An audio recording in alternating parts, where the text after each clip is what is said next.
Let's go!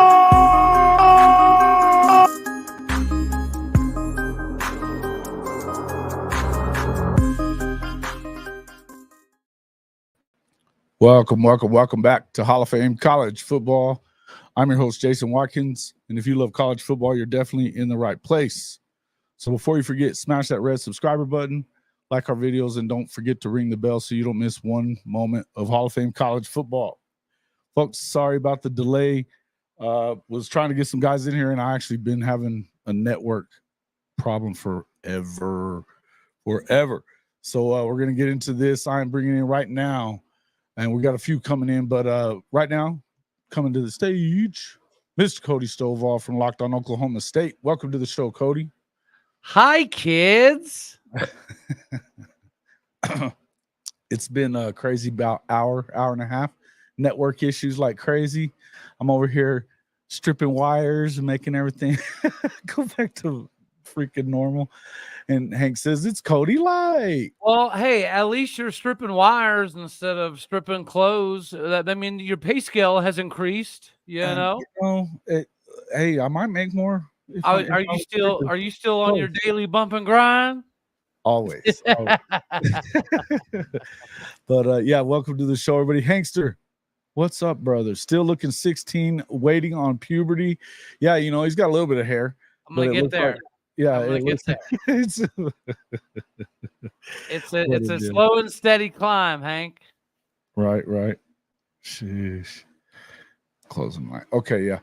So look, wanted to get into a couple things, and I know I sent this to you just a few minutes ago there, Cody. We're going to kind of do a more or less kind of grading the first half of the season. Who's the winners? Who's the losers of the first half of the college football season? And then at the end, we kind of want to predict who's going to win the Heisman, who's going to be in the CFP, and we're going to start off with just a couple things. Might as well, since you're here right now, we may as well start off with Okie Light. What's up, Steve B, Hankster, and Alan? Thank you. Glad you guys are here. Sorry we're late. Network issues kind of got us there. But look, a couple of weeks ago, it looked like you may not get another win for the season. It was that bad in Stillwater. They lost 27 points to South Alabama, turn around and get beat by what now appears to be a pretty good Iowa State team, but you lose that game as well. And then so here you go. That's pretty funny, Hankster. But now, since then, you turned it around. You beat K-State, who, coming in, that was either the favorite or Texas came in as the favorite. But a lot of folks, most of the people that we know had K-State as one of those finalists, coming in. We're going to bring in Coach I real quick. Coach I, welcome to the show, Coach I, Fanatic Sports Network. What's going on, people? How we doing? Hey, man, you know how it is. Another day, another dollar. Absolutely. Hey, I was telling everybody we're gonna get into a little bit, and we're still waiting on JJ to get in here. He should be here shortly, I believe. And Coach, man, I don't know. I haven't talked to him, so I sent him the stuff. I hope he comes in. We'd like to talk to him about what happened with Notre Dame and USC. But really, just I sent you guys a list of stuff we're gonna talk about. Pretty much just grading out, report cards for the first half of the season. Who's your winners, who's your losers, and we're going to start off kind of talking up a little bit about, I was already starting it up with Cody here, just kind of the turnaround that you've seen out of Oklahoma State the last few weeks. I mean, after those two losses, and it seemed to be spiraling. You start talking about the succession plan for the coaching, for the coach and everything, and now all of a sudden, Gundy rolls back into the offices and coaches again, and you're on a 2-game win streak and tied for second in the Big 12 standings. So what do you see? First off, how would you grade what's happened the first half of the season, and what are your expectations moving forward? Well, as far as grades are concerned, first half of the season's got to be a D, right? If nothing more than the fact that we have one of the easiest schedules in the United States of America, if it nothing else, right? But now we're seeing, go figure, the offense that we ran during the spring is the same offense we ran during the fall. It's the same offense we're running now. So why did we do this 3 weeks of rotating 70,000 guys and throwing the ball 70,000 times? Why did we do it? Who knows?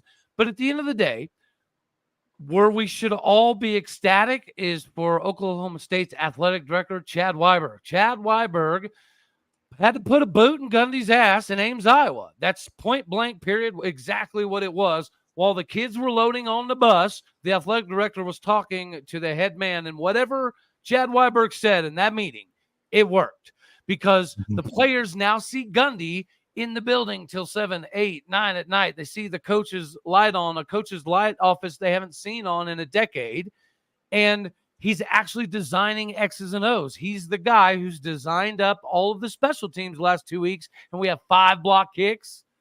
So who knew Gundy still could coach if he would just get his ass off of his goat-loving couches and do the damn thing? His goat-loving couches. Wow. Okay. So, and we talked about this kind of the other night, but it appears that with the way that they're doing things, I mean, could he possibly, I mean, we were talking about a succession plan. I don't know how crazy that sounded to me to start with, but it's pretty crazy.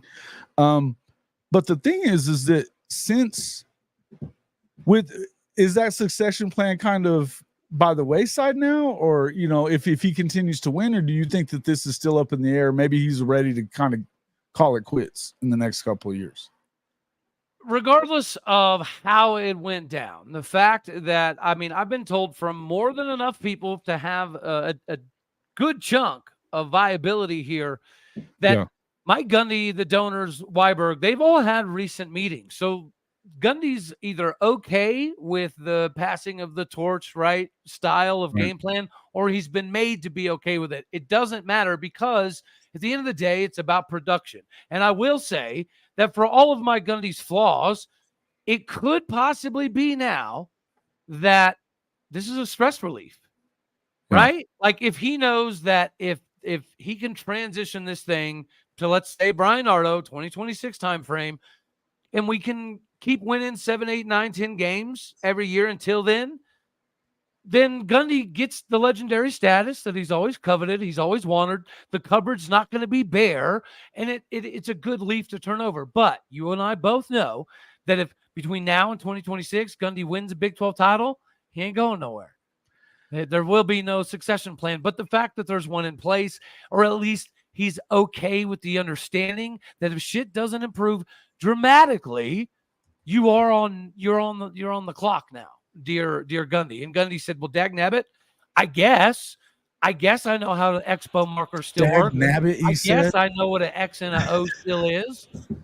And who knew, man? All right. So you got him a D. Yeah. I mean, I get it. Look at Ollie Gordon. Look at Colin Oliver. Look at Kendall Daniels. We have too many All-American guys to not find ways creatively to get them. We're gonna give him more involved. We're gonna give him a D- for that dance in the locker room, though. I'll just let you know that. Yeah, go ahead and jump in there, Coach. What's your thoughts on this? He's not the most limber of fellows in the world. I remember dancing like that. Listen, they started out early, Central Arkansas was kind of a, struggle win, and then they got beat by South Alabama. But I do remember the first time I came on with Cody said that if they played the right guy, that look out for Oklahoma State. So it's not like he didn't see it coming. I don't know if that was hopeful, wishful thinking, but hey, they're 4-2. Both the Kansas schools out the way. I bought into the fact that I was hearing that Gundy was at practice every day. He was in the position rooms for the first time in 18 years. What happened, though, was it was kind of a false hope type of situation, because as soon as the season started, it went back to the old Gundy same kind old. of, what are we doing? Yeah. Maybe But it was the South Alabama loss that kind of woke him up. well, I'm hearing it took Iowa State. It was Iowa State that was okay, right? Yeah. This is it's time to poop, Combination of or the at two, least maybe. begin wiping enough to get off the pot by now. Yeah, because at that point you guys were 2-2, going into the bye week. You got, hey man, I think both the Kansas wins are good, and then you got Cincinnati and West Virginia coming up. Look, man, you might bowl eligible before you know it, and then down the stretch. Honestly, I'm looking right now. I don't see y'all beating Oklahoma, but outside of that game, I don't see many. They're all winnable. They're all winnable. Trash. All winnable. All Trash. winnable. And this is where I would go with it here, is that I got to give them, because look, it could have very easily, it should be an F, right? Because of the way that they started, and they didn't even play that good in the first couple of games anyway, right? That's what I was, struggle. The Central Arkansas game, yeah. And Scottie Pippen wasn't playing that week, So I don't want to hear nothing about Central Arkansas. But I'll tell you this: with the flip around and the way that it looks going down, and now, look, I don't see any reason why you can't be in competition for that second spot, or even possibly maybe at least in that top 4, because again, this is a trash conference, and for them to turn it around the way that they did, and I'm going to tell you now, I didn't think there was any way freaking possible that you see these guys win. There's no way. I just didn't see it, because first off, the portal, it's like what Unc said in here earlier. They need to hit that portal. Well, they needed to hit the portal before too, and he hasn't been wanting to do that for whatever reason.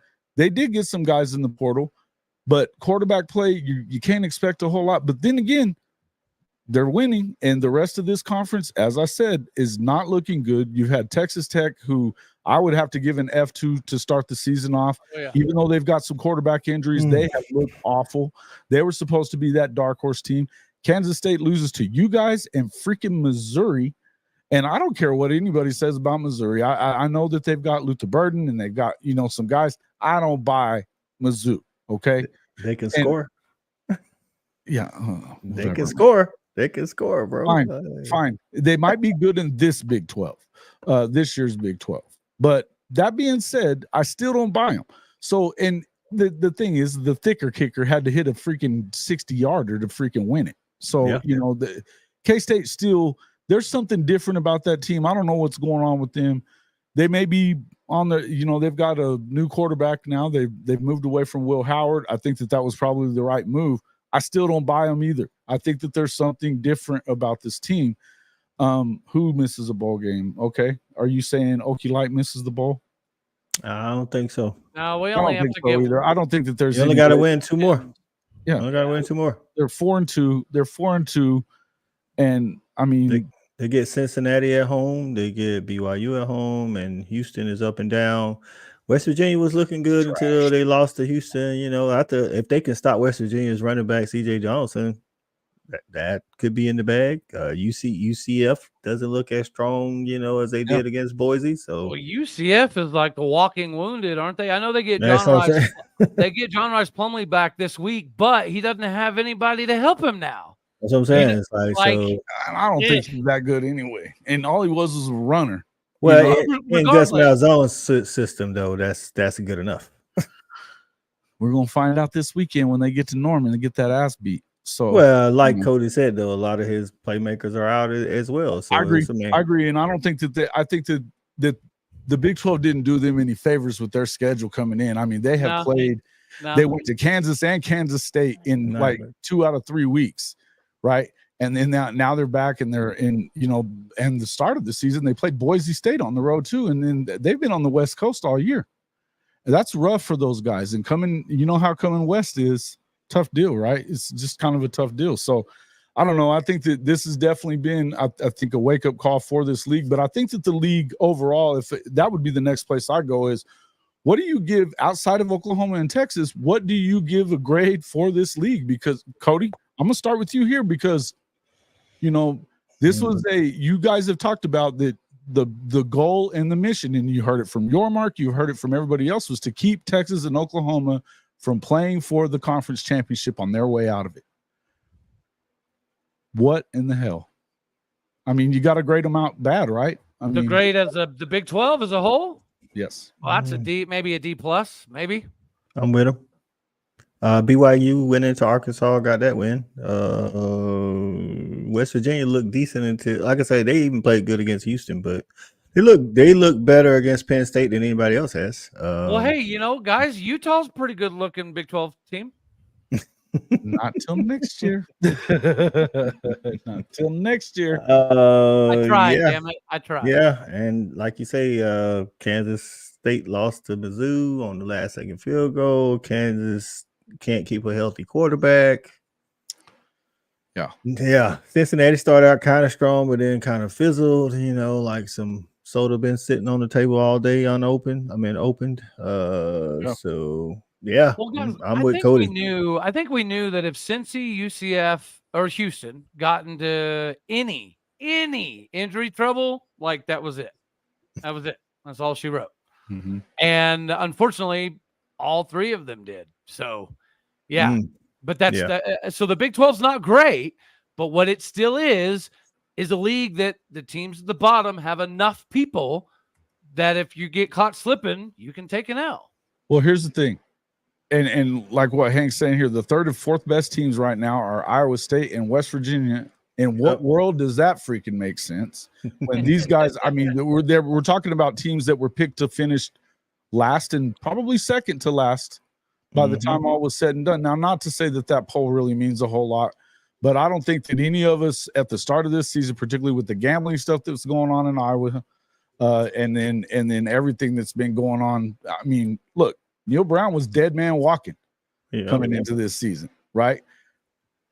For whatever reason, it's such a weird deal. And I do feel like, obviously, now that Oklahoma State's kind of back in it, I guess, I just feel like in the end, I don't think that any of these teams have enough, unless Texas just does a Texas thing and gags all over themselves. I don't see a way that you keep these two teams out of the conference championship.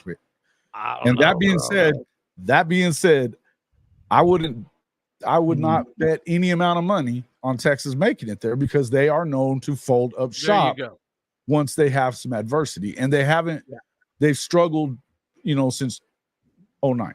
So I think you guys are in. I think OU's in. But I just, Texas will find a way to Texas down its own leg. It's going to happen. Unk's calling Iowa State.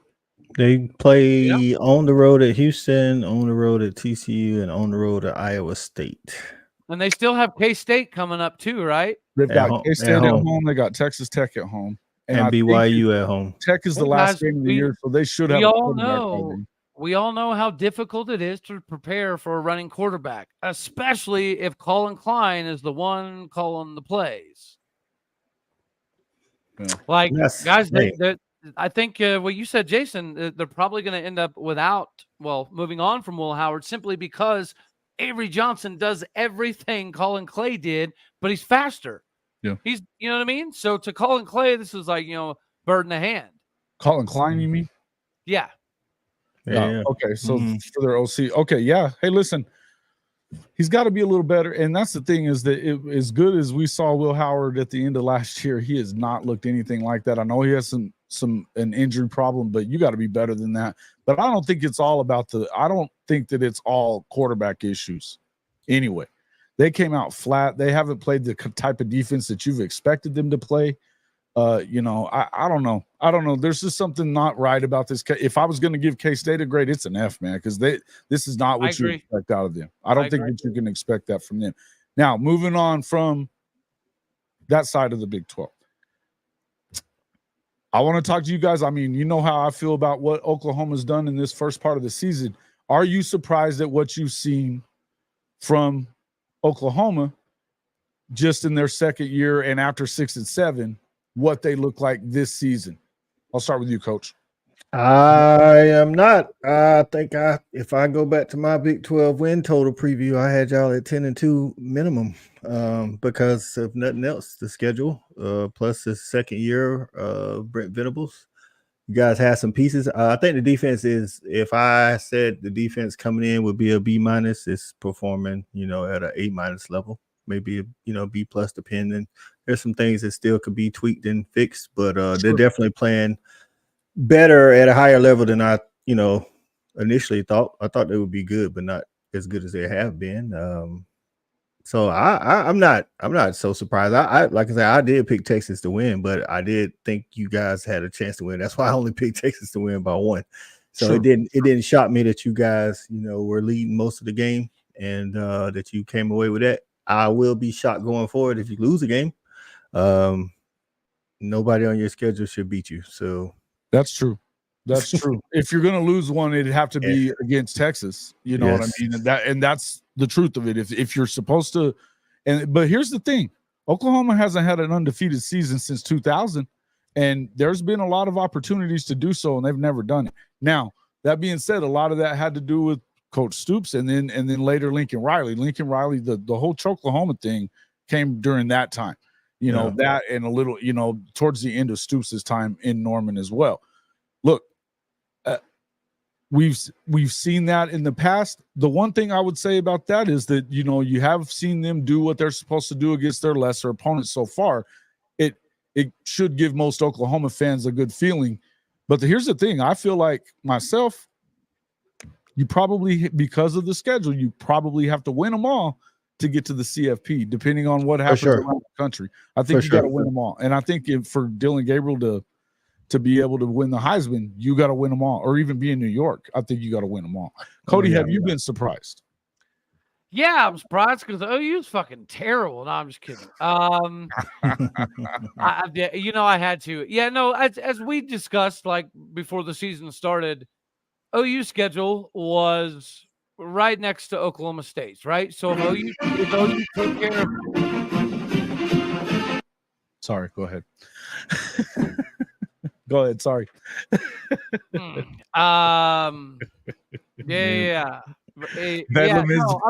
only a couple of weeks away, man. And I had to bust your chops a little bit. Come on.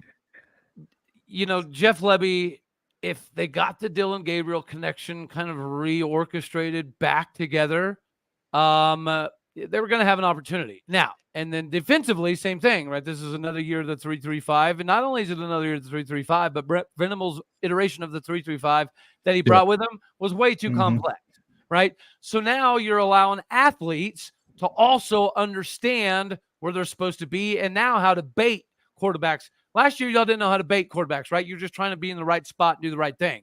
Now you know where to be and how to manipulate the receivers or quarterbacks to get them to do what you want.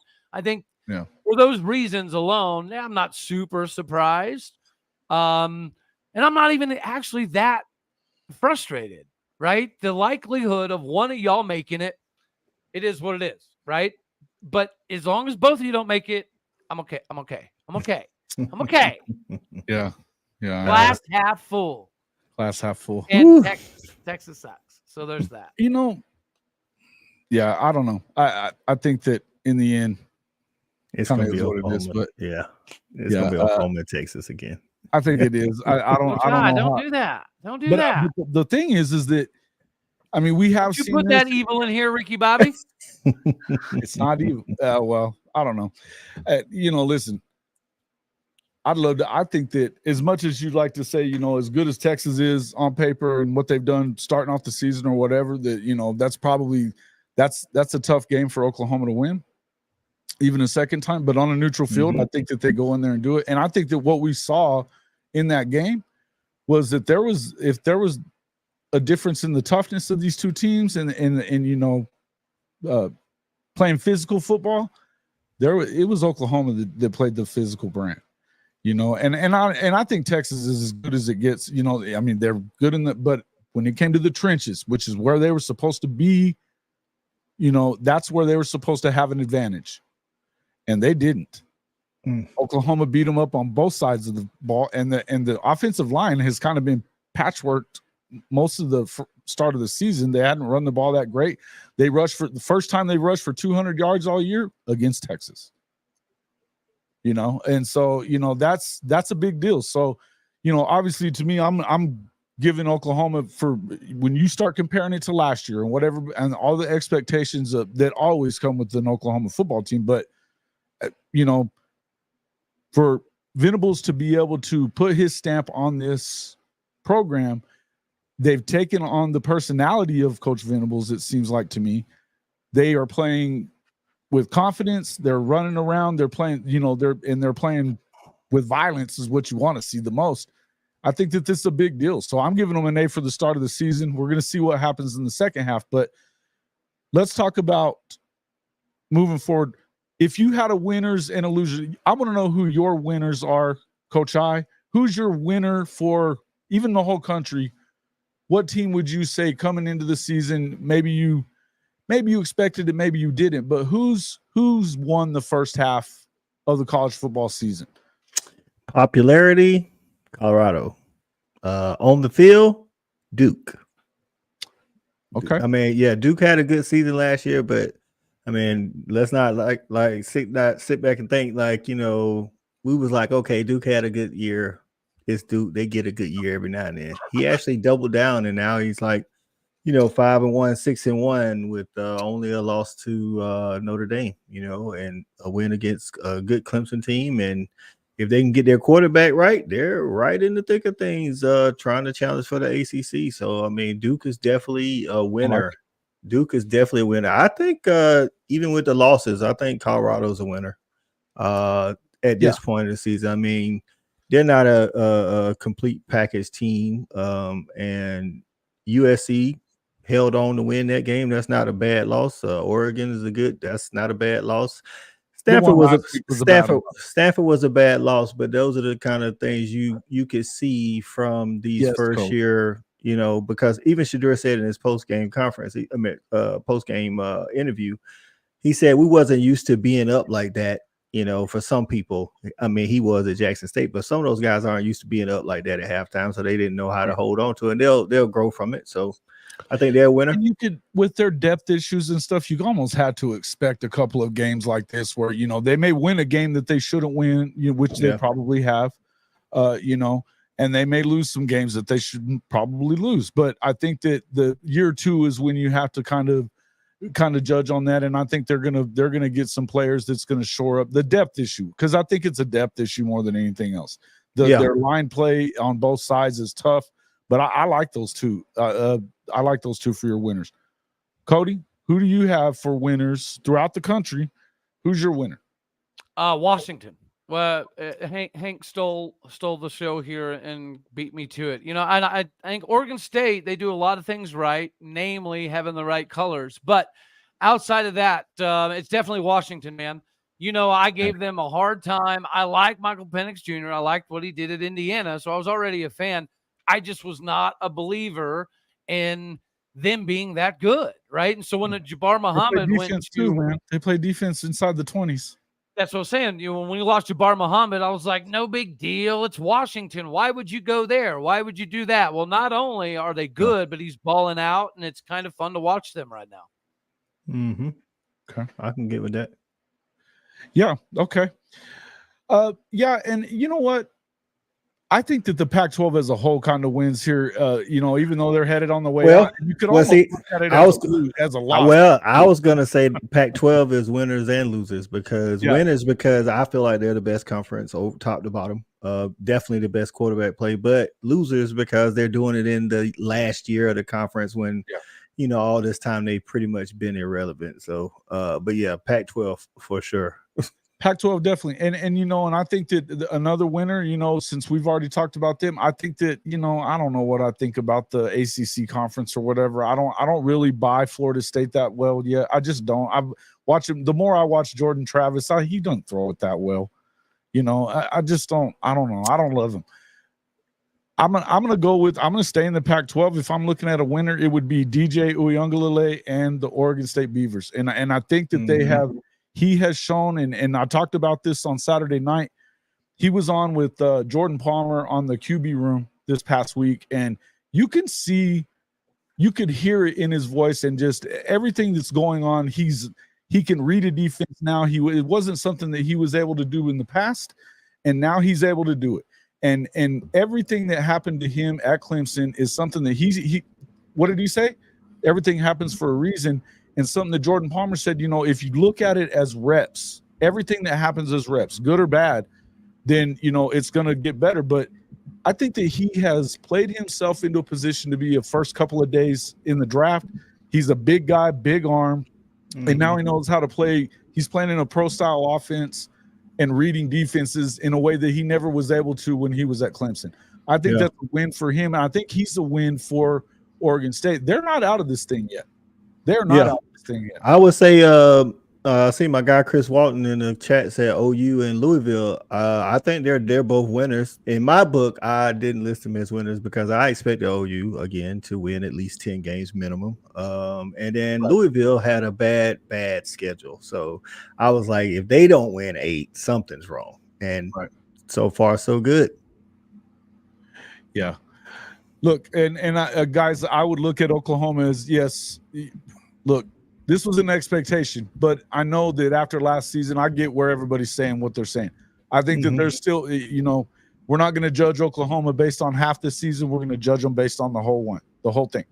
So at the end of the day, y'all still Oklahomas. It's not like still Oklahoma. You know what I'm saying? Still, it's Oklahoma. It's not like Louisville going 6-1 is more shocking. Listen, I like Jeff Brom a lot. I do too. I do, but it's his first year. You know what I'm saying? First year, you know. So. Yeah. Welcome to the show, JJ Kitchen from Talking College Football with JJ Kitchen. It's good to have you back on the show, brother. Man, I know, man. My eyes deceive me? I know, JJ, man. my boy Blue. What's up, fellas?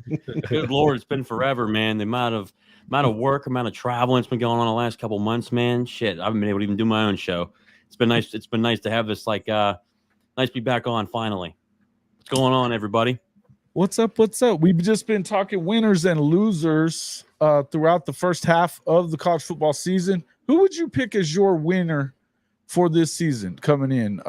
You know, we just, obviously you heard kind of what we were saying on the back end of it there. But if you had to pick a team that maybe you expected it, maybe you didn't, but, you know, who's your winner for, you know, the first half of the season, something that you think that they came through and did something they should have done? I'll tell you what, in my opinion, I was kind of talking about this recently. I was actually talking about today at work. It's a team that has a lot of expectations going into this season. Yep. It's a team that you think is going to be really, really good, but you're not really sure because they haven't followed through and recently. But a team that has talent and a team that has a projected Heisman winner and will be in New York, that's Washington. I think what Washington has done to this point, especially this past weekend, one coming back, especially against Oregon, you know, and I think Dan Lanning's a hell of a coach. And I think what he did, you know, he did honestly made the right decision against Washington, but Washington's a good team and they're following through this year. I mean, you know, and you look at the Pac-12, you know, I think it's criminal. It's the last year of the Pac-12, but really they've stepped up this year. There's some damn good football teams in there. Obviously, I think, you know, it was kind of funny, you know, USC being a little overrated in terms of what they've looked like in recently the past couple of weeks, but especially this past weekend, Notre Dame throttling them on national television. The Lincoln Riley special of no defense. That was something that's very characteristic of my guy, Lincoln. Shocking, I tell you. Yeah. But I'll tell you what, man, I think just Michael Penix, man, I think he's a hell of a quarterback. You know, I think that people were talking about him a little bit going into the season, but they finally did something this year. And, man, did he look really good, man. I love the kid's arm. I love the kid's competitiveness. The guy steps up in big-time moments. And as of right now, man, I see Washington going to the college football playoff out of the Pac-12. Well, you don't say. Yeah, look, I mean, it's hard to say they're not. They're in the lead, or well, they're tied for the lead because USC's lost to Notre Dame. Didn't count against their conference standings, but yeah, I think that everybody can see and hear that USC is headed in the other direction, and we'll continue on from there. But okay, and I'll tell you what too, that you know, just to say that Caleb Williams, the body language of him during the post game press conference, it was bad. That was really been like that for a few weeks, brother. Been like that for a few weeks. I think he's ready to get to the NFL. SUC is getting on his damn nerves. You can see it, man. You can see it. It's I think that the fact that he has to play Superman every week from week to week, and they have one of the best freaking running backs in the country, and they don't use him. This is not really a defensive problem. out there. It's a all around what they expect. I mean, that not to say that they have a good defensive coach or a good defense, because they don't. But I think it has more to do with Lincoln Riley and the way that he does things than it has anything else to do with. And I guess we can go ahead and go into losers for the first half of the season. And I'm going to start there. My winner, I told you, was Oregon State. It's definitely USC. You come in with the Heisman Trophy winner. You go get busy in the portal. Look, I understand that there's some teams that probably should have won. But look, everybody has been all over Lincoln's jock of how great he is, and that he is this guy. Look, he has been full on exposed over the last couple of games of last season, all the way through the entirety of this season. Game 1, they didn't look great defensively, and it's just they have been skating by better teams. They should have lost to Arizona the week before. I said it all last week. Notre Dame was going to skull drag them, and they skull dragged them. They're just so much more physical, and I think that they get skull dragged again against freaking Utah, because Utah plays the same way. I'm definitely with you. I think they're definitely considered a loser in the Pac-12, not because they're losing games, but because they're about to. Lincoln Riley, listen, I must say this. I've been saying it. Alex Grinch is definitely not a good defensive coordinator. No. But to that, Lincoln literally doesn't do anything to help him out. And like you said earlier, Marshawn Lloyd, when they get these big 20, 30-point leads, they could just run the ball, man, and run the clock out. Yep. And give their defense a little rest. Even when you score fast, that doesn't really help the defense. And then, if you go 3 and out, it doesn't help the defense. So it's like he doesn't do anything to help the defense either. They go out and get a lot of these talented guys out of the portal. Nobody can put it together with them, So, and then again, the offense, you got to play complementary football. You know what I'm saying? So the Pac-12, definitely, I'm going to say that USC's got to be the loser. I want to give a loser from each conference, to be honest. Okay, go ahead. Yeah, do it. Texas Tech in the Big 12. Yeah. I had them as like an outside shot, dark horse to get to the title game, and they lose. Oh man, they lost to Wyoming and it just went all downhill, man. They haven't played inspiring football at all. It's a travesty. I felt like they got a good coach, they had good players. I thought Tyler Shuck, I thought he was a good quarterback. I don't know now. Maybe I'm second guessing that mess now. So definitely Texas Tech. I'm gonna give it to Arkansas in the SEC, but top to bottom, SEC hasn't played like the SEC, so I mean they're in the losing bracket too. So, but Arkansas, because Arkansas's offensive line plays like trash, and they got a head coach that is an offensive line guru. Like you can't have an offensive line guy and have a bad offensive line. That's just terrible.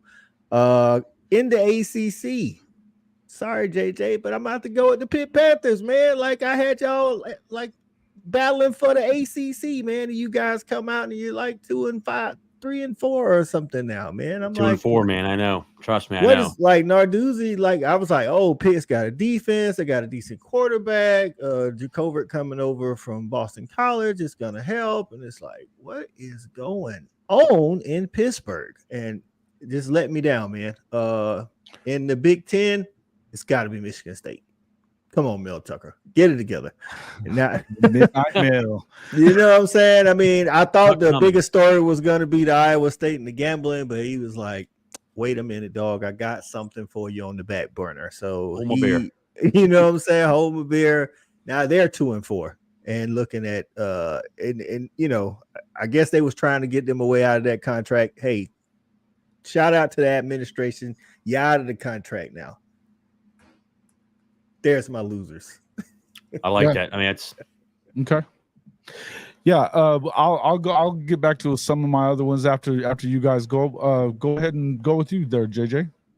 Who's your losers in the conferences? Start with your biggest loser. Yeah, I mean, my biggest loser, honestly, because I had them. And it's funny, Coach talked about it. I had them actually winning the conference because I think how well they're coached. It's Texas Tech.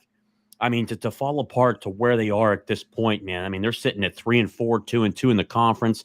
They lose to Wyoming.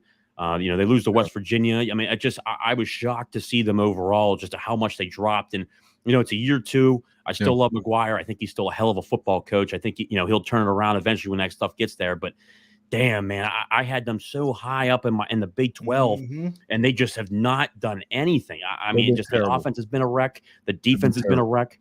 So that's really and my they've got a heck of a running back too, and they don't really use him either. Yeah. Real quick before you go on, Nelio, appreciate the super chat here. Great show. Shout out to Nelio. Love the format and content. Keep up the great work. That is our boy, and he said, "Go Cats!" Hashtag Go Cats. That's our boy from KC, Mo. He's in here a lot. We appreciate him. Thank you. Listen, I think you're right on that. And here's the thing about Tech. I think it's the whole Big 12 for that matter. Yeah. I mean, but all the Big 12 didn't have the expectations like Tech, though. You know what I'm saying? Like, That's true. I mean? We didn't expect Cincinnati to do much. We didn't expect Houston to do much. We didn't expect UCF. None of those guys. Kansas State, we was kind of up in the air if Jalen Daniels could stay healthy. But Texas Tech had a shot, bro. Like, they just came out here and straight wet the bed. Mm-hmm. Yeah. And I mean, for me personally, I think the Big 12 overall, I mean, this year, it's been a bad conference. I mean, it's just not been non-competitive. The amount of non-Power 5 games, the Group of 5 or even the FCS games that they've lost has just looked really bad. When it comes to the ACC, Coach, I'm with you. Honestly, I was thinking about Clemson because I thought they'd really take a step forward. It's really disappointing that Dabo's not letting Garrett Riley really run his offense. He's running the Clemson offense.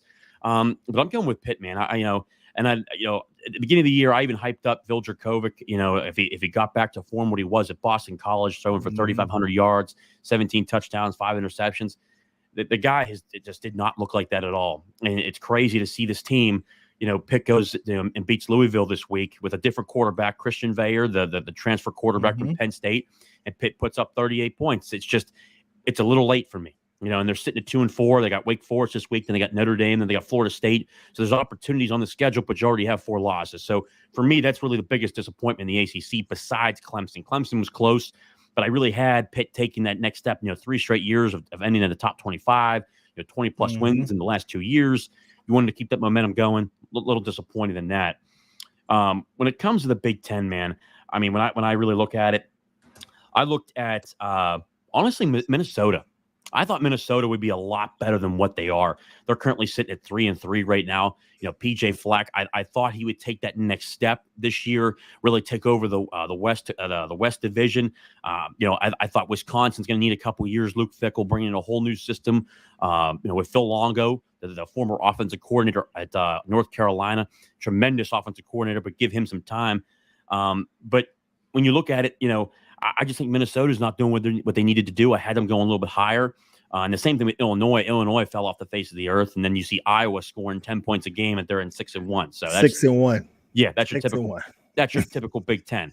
And then obviously you have in the East Conference where, of course, it's the, Michigan, Ohio State, Penn State. And obviously we have the big game this week, Ohio State versus Penn State. Does James Franklin create a miracle and actually win against Ohio State, after being 1-8? If not now, then win. Yeah, if not now, brother. Then win. At this point, if he does not win this year, he never is. And I think Penn State fans need to get to the understanding that, hey, look, the Cotton Bowl, the Rose Bowl, that's what you're going to go to, and you're going to go to a New Year's Six Bowl, but not the college football playoff. Yeah, because the best you can hope for. I mean, come on, man, and that shouldn't be enough for a Penn State fan. Not for nothing. They got a team to beat a fully healthy Ohio State, but Ohio State's not going to have Emeka Egbuka, and Travion Henderson is just coming off an injury, didn't play last week. So, bro, if you don't get excuses, listen, if you don't get it done this year, you're not going to get it done. I'm sorry. Shout out to Buc-ee's. We're still waiting on that sponsorship deal from Buc-ee's. Shout out. Hey man, sidebar. I went to Buc-ee's for the first time coming back from Nashville, going to Atlanta. I was like a kid in the candy store. I was like, they got so much stuff in there. Shout out to Buc-ee's. Shout out to Buc-ee's, man. I'm telling you, I want this sponsorship. I'm telling you. I think I got like the 2 more teams here. Let me see here. Go ahead, man. Obviously in the Pac-12, UCLA. They're sitting at 4-2 right now. A little under, not very happy about how they looked at. Obviously, they've now started Dante, the true freshman. We'll see what he continues to look like. but they're definitely a loser. And then, Coach, I'm really with you in terms of the SEC with Arkansas, but you know who I'm really disappointed in again? That's LSU. I really had them really competing for the SEC this year. Alabama hasn't looked exactly the same, especially with their offense looking. I mean, Alabama has not looked like Alabama at all. But I really had LSU competing this year. But it's been crazy, honestly. And I still think even with Brock Bowers being out for Georgia, it's Georgia for the taking, man. I just think Georgia's built different. They're coached different. Really got a good friend of mine who's one of the special teams assistants down there. And I get the updates all the time, man. It's still Georgia. So really those are my losers in the Power 5. I do want to give a shout out to Rutgers, man. Rutgers is 6-1, by the way, or 5-1 or something like that. So shout out to Rutgers. Shout out to Rutgers. Are they really? They're a yeah. Oh, my guy Steve G said why Texas A&M, not the loser. But from an SEC guy, Steve G, hey, we expect it. I don't expect Jimbo to do anything because I don't think Jimbo can coach. So. Listen, Stephen G, why you got to shit on me?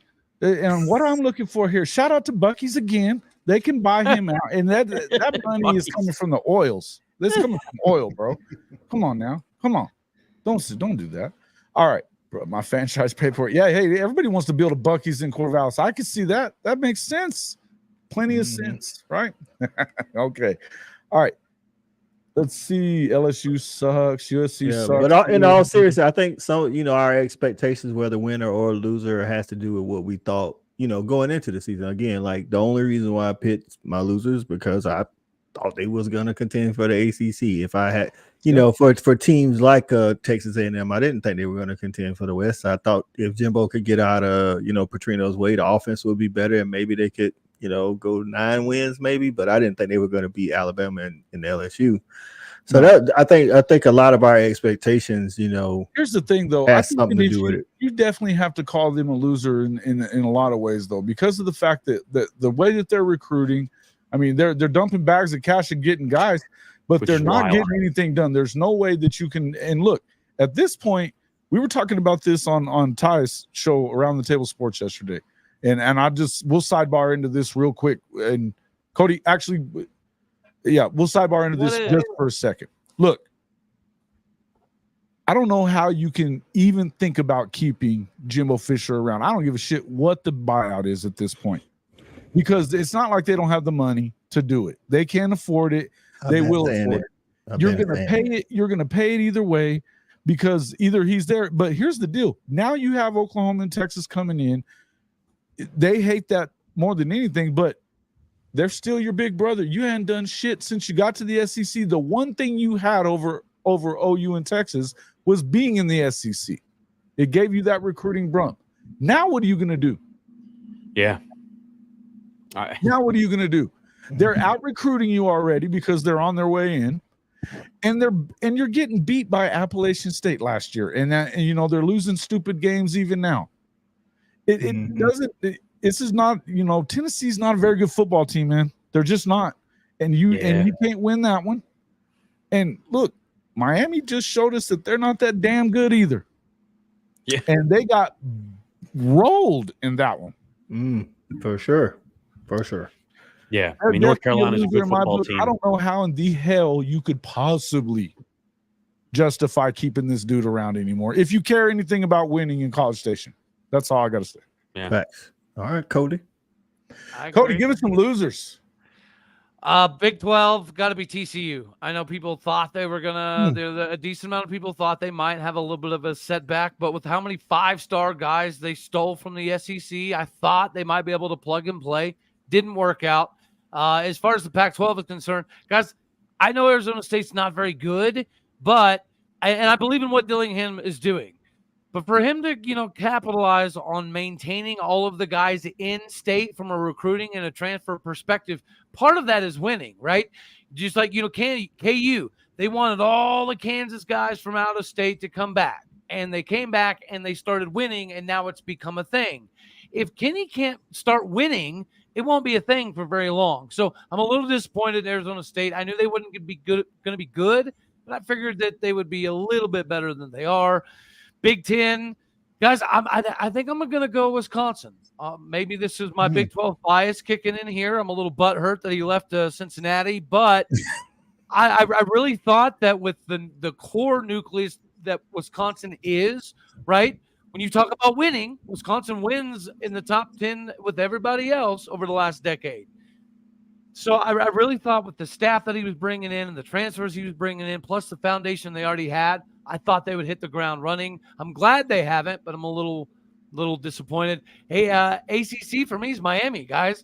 I thought the U could take advantage of some of the weaker teams in the ACC and then only have to focus on some of the heavy-handed top-tier games.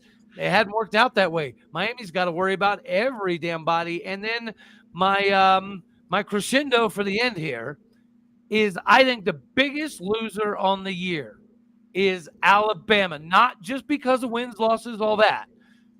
I'm thinking with the NIL and transfer era, this is Nick Saban's introduction to Alabama ain't running shit forever, ever again.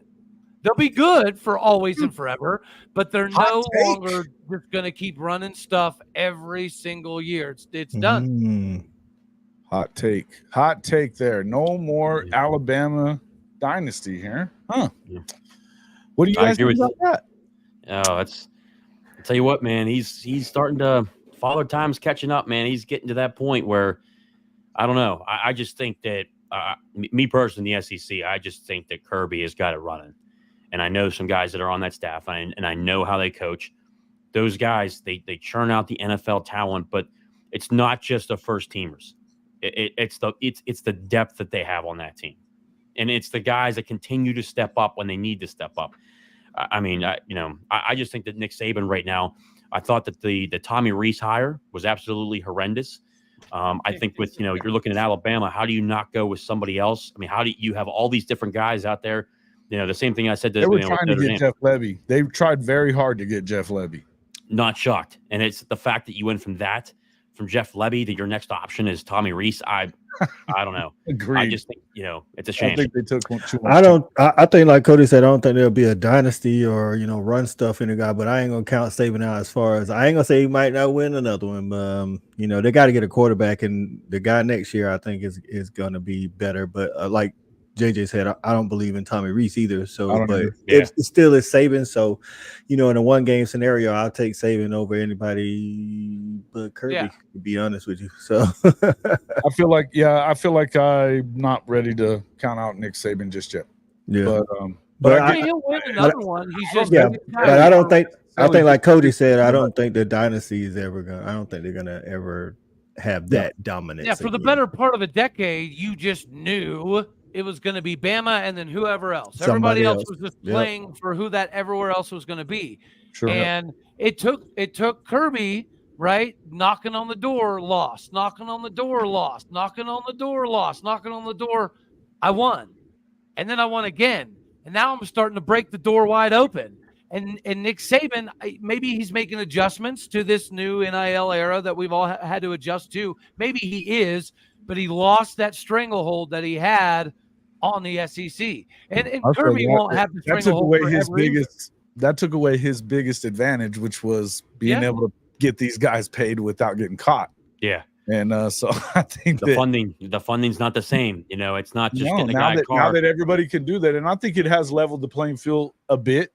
I think that we've seen that. I think that if we're talking winners, I think that everybody's a winner in the fact that if you're not that blue blood team that is Alabama, Georgia, at this point, now we're seeing a lot more parity than we've seen in the past. And that was something that Saban was bitching about, talking about, this is not going to help with parity.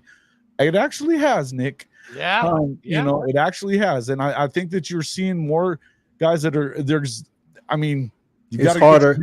it's harder to stack those, top talent guys behind the guys that are already starting, because after a year, they're like, you know what, I'll just go somewhere else and I want to play. I want to play so I get this 1 year transfer and I can get NIL better at some slots, because what I don't think a lot of people realize is some of the upper echelon teams that's played for the championship don't actually do NIL as good as some of the other teams that are right up under them. That's right.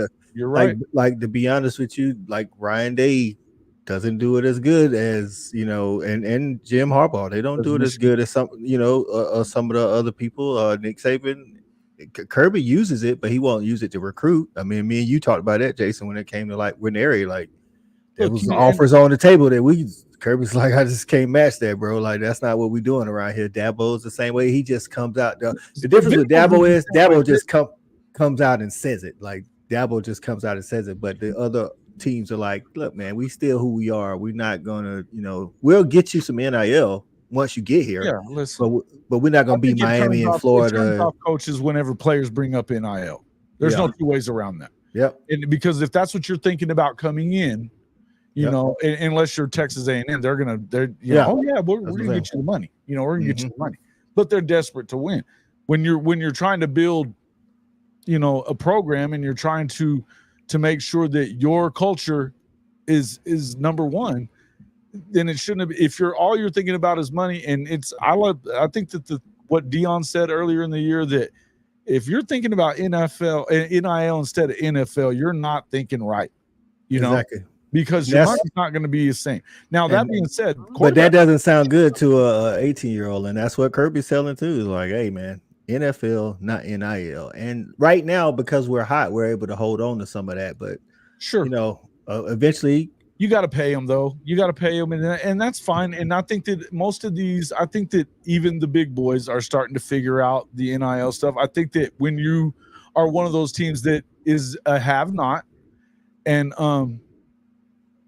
shout out to my guy Priest, man. Priest, Georgia dog, man. Congratulations, man. His daughter's in labor right now. Hey, man, Priest supports my channel regardless of where he's at. Obviously, as you can see, loving that, man. Hey, Priest a real one, man. Congratulations, man. Yeah, absolutely. Wow, cool deal, man. I'm glad you're here. And good luck and congratulations on the new baby. Just so everyone knows, we all saw that comment all at once, and it just the conversation stopped because we were reading that comment. So, Priest, that's a hell of a comment, and congratulations, brother. Yep. Yeah. Nailed it. Okay, Cody, you got to get out of here pretty quick. So, all right, we got your losers and winners.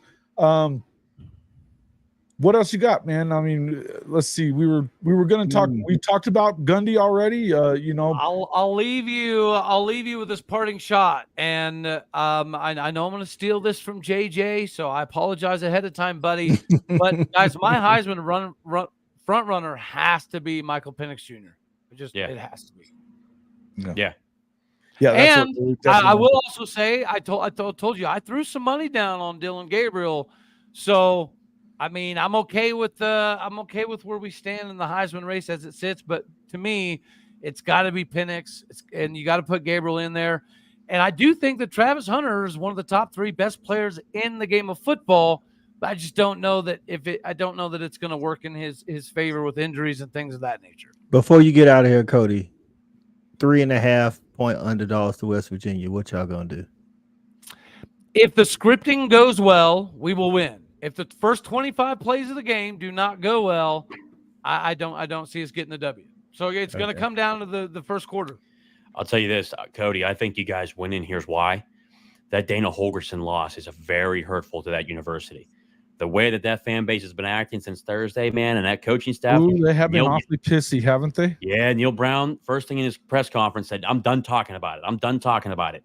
It's because that stuff is sitting on their mind because they lost to Dana Holgorsen in Houston. I'll tell you what, man, Gundy's a hell of a coach, and he's turned the tide here the past couple games. I don't know, man.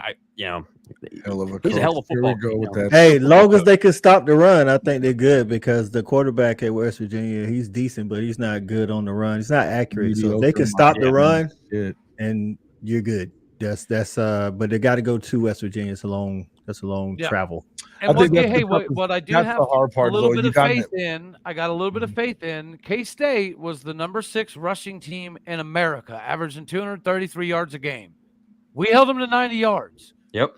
Right. Okay. I mean, we leaked like a sieve at times in the back end until the fourth quarter, but we had an objective, and the objective was to make them make the throws. And they did make quite a few, but they didn't make enough. So if we can do that again, I think that's a decent recipe. Okay. You better stack wins while you can, bruh. That's right. Shout out to Mike Wilkinson, man, my guy. Bedlam is just a couple of weeks away. Listen, buddy, I don't ever take You solace, know, right? if they I don't beat like to y'all, take he's gonna solace be in consolation insufferable. That prizes. is not gonna freaking happen, for God's sakes. If they But- beat y'all, Cody's but- gonna give it to you. Yeah, well, I just for the fine people out here to remember that if OU wins by 13, Cody still keeps his $500 in his pocket. I may have been a bit overzealous on that, but I may not have been. Oh, But I dude, mean, no, when he said that, he was like, I'll bet you $500 if we beat you by 21. I was like, what? Yeah, okay. I think I still believe that's going to Sure. be the case. I think Okie Light's trash. Mm. Gotta And tell then you. I was a nice guy, and I said, dude, we'll make it 14. Give me this, give me Woo, give me money on this the line. Money on the line. Alrighty, y'all. 14. All right. All Cool. right, man. I appreciate you. Appreciate you JJ, coming in, man. You're my boy, Blue. Coach I. see you, Good brother. seeing you again, brother man. All right, man. Cody, Jason, Stovall, hey, Locked guess On what? Oklahoma Guess what? State. OU sucks. Damn it. Shut up, Cody. Priest, JJ is the guy in the pit get up, man. That's my guy, JJ. All things boy, pit, JJ ACC, Kitchen. man. Hey, The good man. content. Talking college football with JJ Kitchen, man. He's been on the channel a lot. This is our boy, man. This is hey, I'm glad you're back in the house, man. I know, Damn. man. It's been a minute. It's been a minute. I know, man. Believe me, it's been the amount of travel and the amount of work going on right now has been ridiculous. I've been between South Carolina. I was over in Florida for a little bit. Just the amount of accounts we have going on, especially visiting people right now during the times that we're in. And I'll tell you what, man, it's good, dude. That's why I've only had a couple videos out even on my own channel. People have been asking me. So, hey, it's good. I'm back doing videos. I see you guys. Pitt wins last weekend. Jesus, I might go play the Powerball. JJF Pitt Princess. Pitt, Boy, yeah, he's funny. People have some strong opinions about Pitt football for whatever reason. Eat think shit Pitt and now F Pitt. Yeah. Wow, man. Golly. Hey, man. It's that football culture. It's the same way I feel about Okie Light. Yeah. It is what it is. Yeah, believe me, I was on High Top Sports, man. Florida fans were like really unhappy about Pitt. They're like, Why? Pitt, What like, was that about? Yeah, I didn't what's I that couldn't about? figure that one out. I don't know. I'm like, I thought it was weird because I'm like, Florida's like historically just sucking. I mean, I'm like, I didn't even know they had more fans in Gainesville. They usually show up. It's like the entire state of like Gainesville just goes to the game and then they go home after they realize they blew it again. You know what I mean? It's like the Florida it's like the gift that keeps on giving. Oh, man. That's right. That's right, Priest. Oh, Yeah, man. so at least you came right back at him, though. You know what I mean? You went right yeah. back at him. I mean, hey, good man. Good stuff, bud. All right. Yeah, and let's see, Tuck Feck too. Yeah. I'm with You know man. it. I'm with You man. know it. All right, Always, every day, twice on Sunday. Yeah. That's why I'm mad at Miami for letting them win with the stupid. How did that? Yeah. Well, listen, technically, I'm gonna tell you, I watched the game again. I don't think he fumbled, but don't put it in the referee's hands. I think his elbow was down before the ball came out. kneel the freaking ball. What Right, in the hell right. are you not in victory position for? There's another loser. I Well- agree with Cody on that one. Miami to come in and look, I get it that they're able to recruit pretty well, and I think that they're probably a year or so away from being decent. Here's the thing. I'm not positive that I think that I have thought that Mario has been always a good recruiter, but he'll win a game and then you'll go and blow one. You know, Yeah. when they went to Ohio State and won at the shoe, then they turn around and lost to Arizona the next week. You know what I mean? Stuff like that all the time. And this is not Arizona from this year. This is from, they were bad at that point. So to lose, some of these games that they've lost, I mean, it's just dumb. That was Kevin Sumlin was still there. I mean, and they weren't good under Kevin. So Yeah. to me, it's just a weird deal. I feel like there's another loser there. I think that A&M, like we said, in the SEC, I think the SEC as a whole, somebody said that in here. I think the SEC as a whole hasn't really held up their end of it this year. Some of these teams that when you start looking at who's gonna step up and challenge Georgia, if it's Missouri, everybody's in deep shit. Yeah. I'll tell you what. It's man, just, listen, I man. tell you, if it's Mizzou, everybody's in deep shit. No.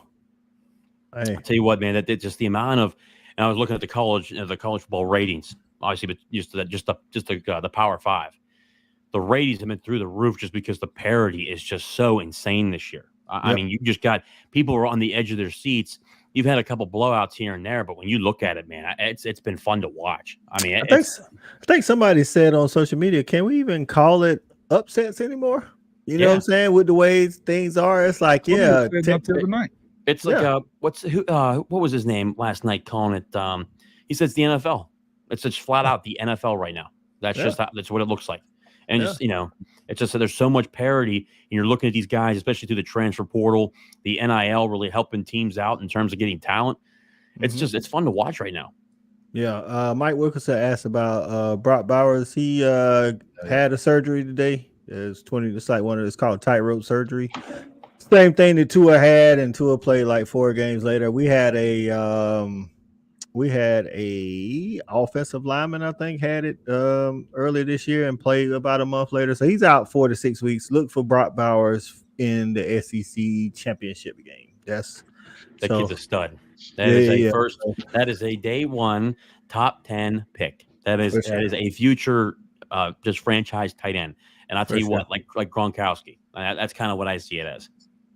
That kid's a stud. My question is what do they do? I mean, is there a chance of them losing without him, or does this maybe help them? I kind of came into it thinking maybe this helps them because it almost seems like he went from being a security blanket to the only thing that he threw out. Well, the thing is, and somebody said it on the radio on the Clemson station today, like how it actually is. When we need him against a team, we go to him all the time. But when if we don't have to have him, like, we just, Brock, you're still on the team. Okay, we'll throw it to you sometimes. I think for me, like Stat Guy asked me, am I more worried about any game now that he's out? My worry level, it hasn't changed. Will the offense look different? I think you'll get to see a lot more of the wide receivers. You'll get to see. So basically, I feel like Brock Bowers, what he brings to the table, we'll need 2 or 3 tight ends to do that. And we have those 2 or 3 tight ends to do that job. You know what I'm saying? So whereas one guy's doing the job, when Brock is there, it'll take, 2, maybe 3 tight ends to do that job. But the 2 transfers we got, Dominic Levitt and Ra Thomas, they were 2 of the top 5 wide receivers in the SEC last year, and they're catching on to the offense now, whereas they wasn't at the beginning of the season. And so it could be like, okay, we don't have our third down security blanket, but also defenses going into the game against Brock Bowers, they're like, let's just try to bracket Brock Bowers. Let's stop Brock Bowers. Now they got to come up with a whole new game plan. It's like, okay, well, Brock's not here. Who do we focus on? And if you go one-on-one with our talent, I'm taking Georgia every day. Okay. Welcome to the show, the coach, Philip Roybal. Coach, I didn't realize that you had that going on today. Sorry to hear about that. Yeah, Epi Calderon, that used to be our principal or my principal at the high school. Damn, really? His wife passed away. She had a back surgery, 54 years old, guys. Back surgery? Yeah, back surgery, and she got a clot through the surgery and passed away. That's terrible. Sorry to hear that. Prayers for Epi. Prayers for Epi, man. That's terrible. Well, it just makes all of us stop to think about, just hope I'm here tomorrow. You're right. You never know when, hey, we don't have an expiration date. And God don't tell us when it's time. You know what I mean? Hey, gotta enjoy it now and do what you can while you're here. That's right. And so part of that is talking a little football shit. Hell yeah. Well, I'm with you, man. I'm with you. And hey, what a big weekend for your Notre Dame. What a dominant win for the Fighting Irish. Not just dominant win, dominant.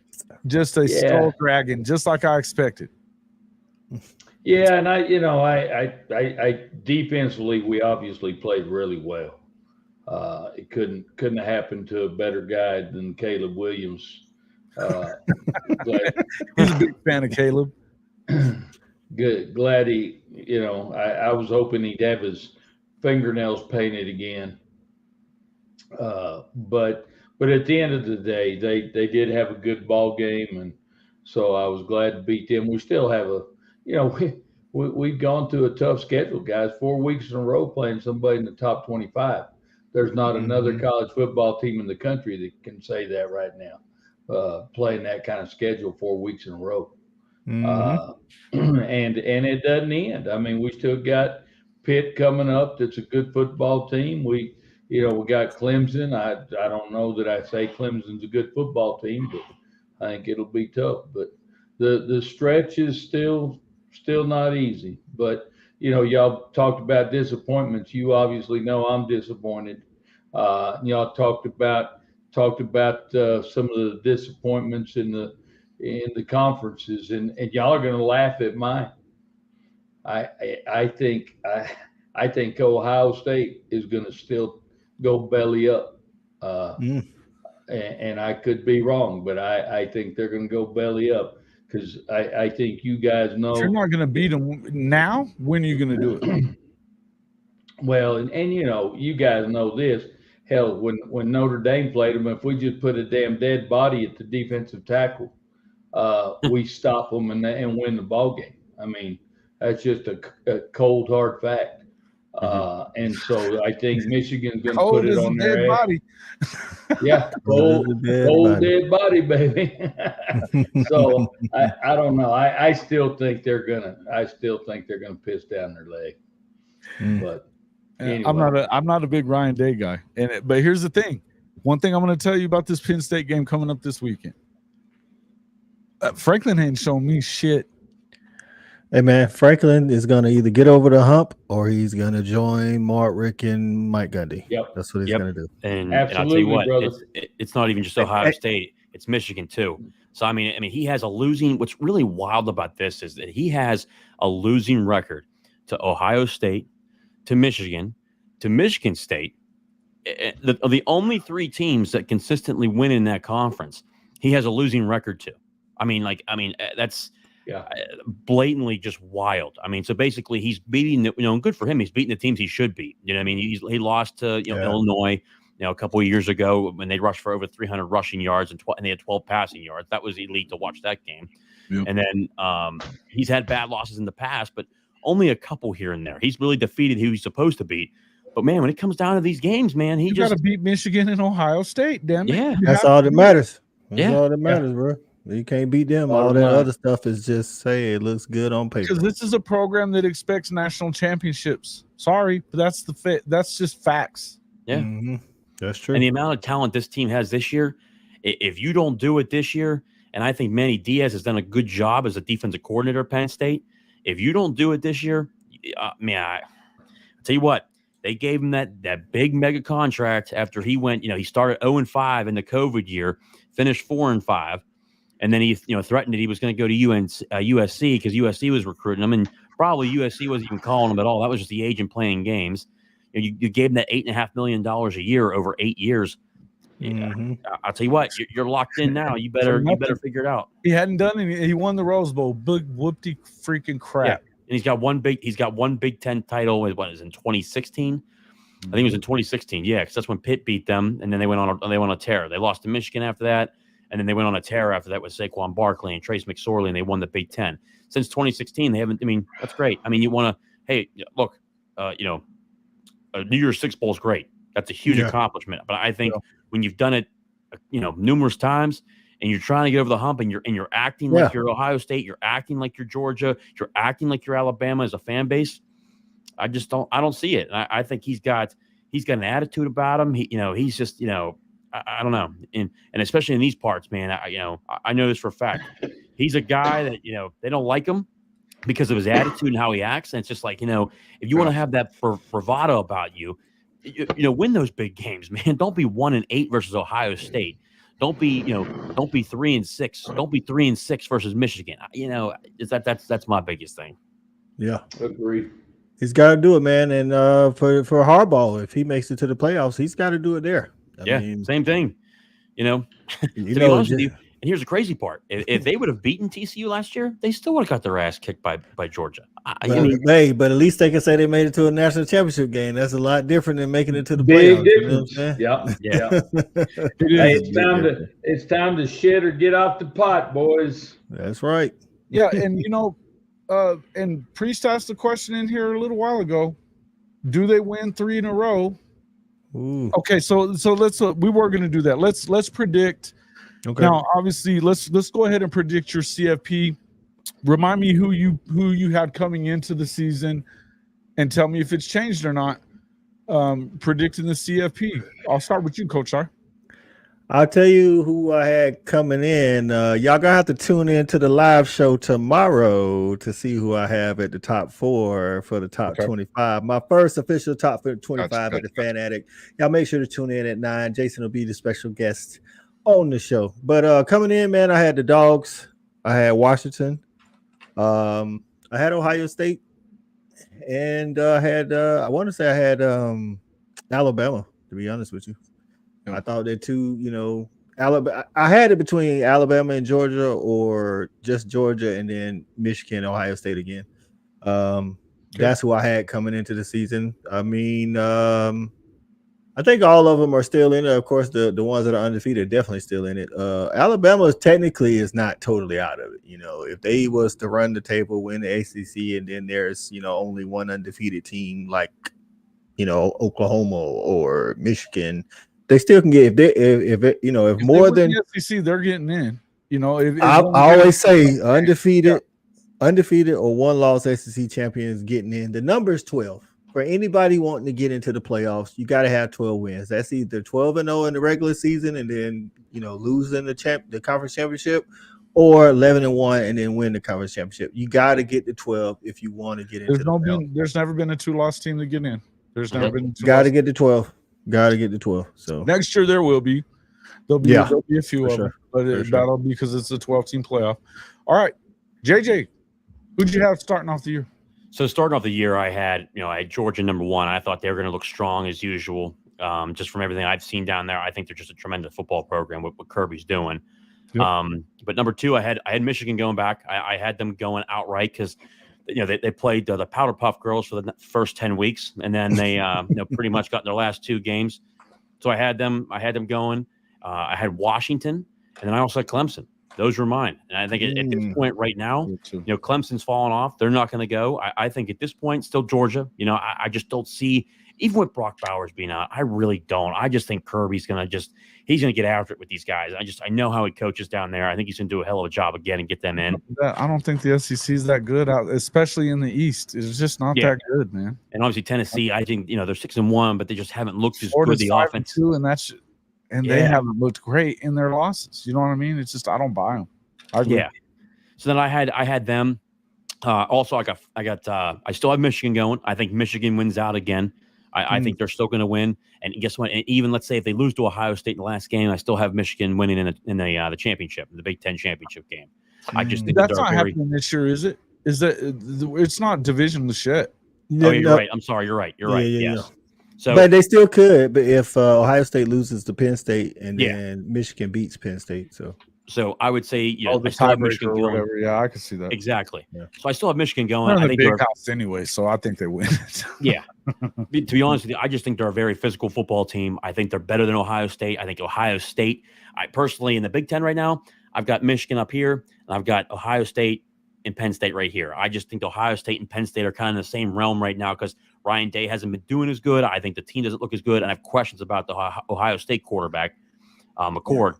But I still have Michigan going, so Georgia, Michigan, and I got Florida State. I think Florida State wins out.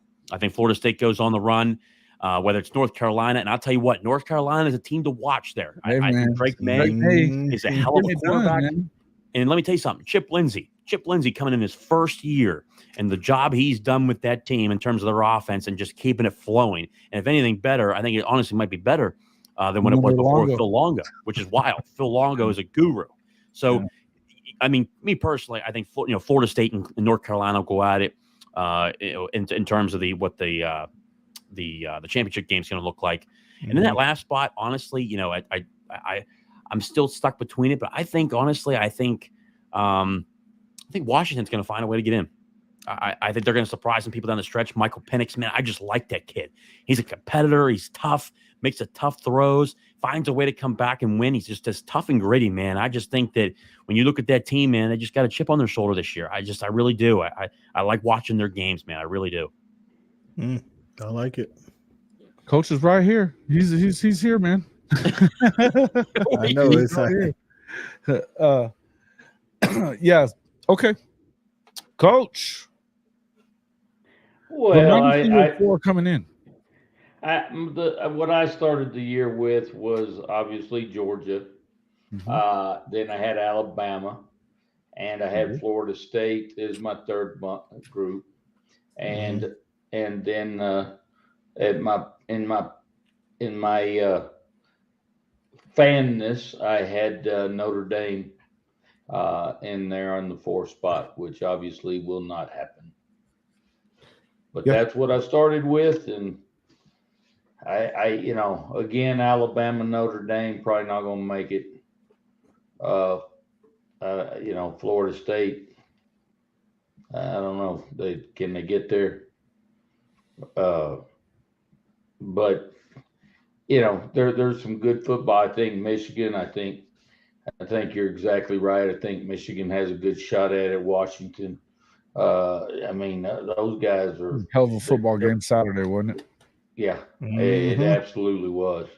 So no, but it's the picture is becoming a lot clearer, and it should be. Hell, we're halfway through the season, so and I agree. I think Georgia keeps, guys. It's just like it always has been. Until you unseat them, they are the champion and continue to play that role. And Alabama guys, y'all were talking about it earlier. The dynasty is gone. The dynasty is gone. And you remember early on, y'all laughed at me a few times about talking about that big offense coordinator that bringing in Tommy Reeves, and people laughed because I said he wasn't worth a shit. And I think everybody can see it's pretty obvious. I certainly didn't disagree with you. But there was a lot of people. The guy that got replaced him is very good either. But no, I agree. But I tell you what, it's just like anything, guys. Right now, Georgia's creating that dynasty, but that too shall end. I mean, they all end. Yeah. I don't care who you are. You do it for a while, but that's a tough thing to do. Well, what we've been seeing is they've been lasting about 6 to 10 years, and then whatever run you had, you better enjoy it, Coach. I mean, Alabama, think about it. They won their first one in 2010, 2009. 9, yeah. Their last one was 2020.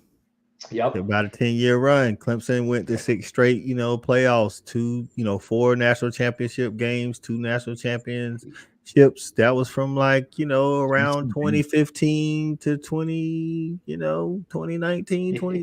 They had about 6 years or so. So everybody, you get it, and you got to enjoy it while you're there. Hopefully, you make the most of it, man. So shout out to my cousin in the comments, man. Will Smith, he talking about LSU. Don't do that on TV, fam.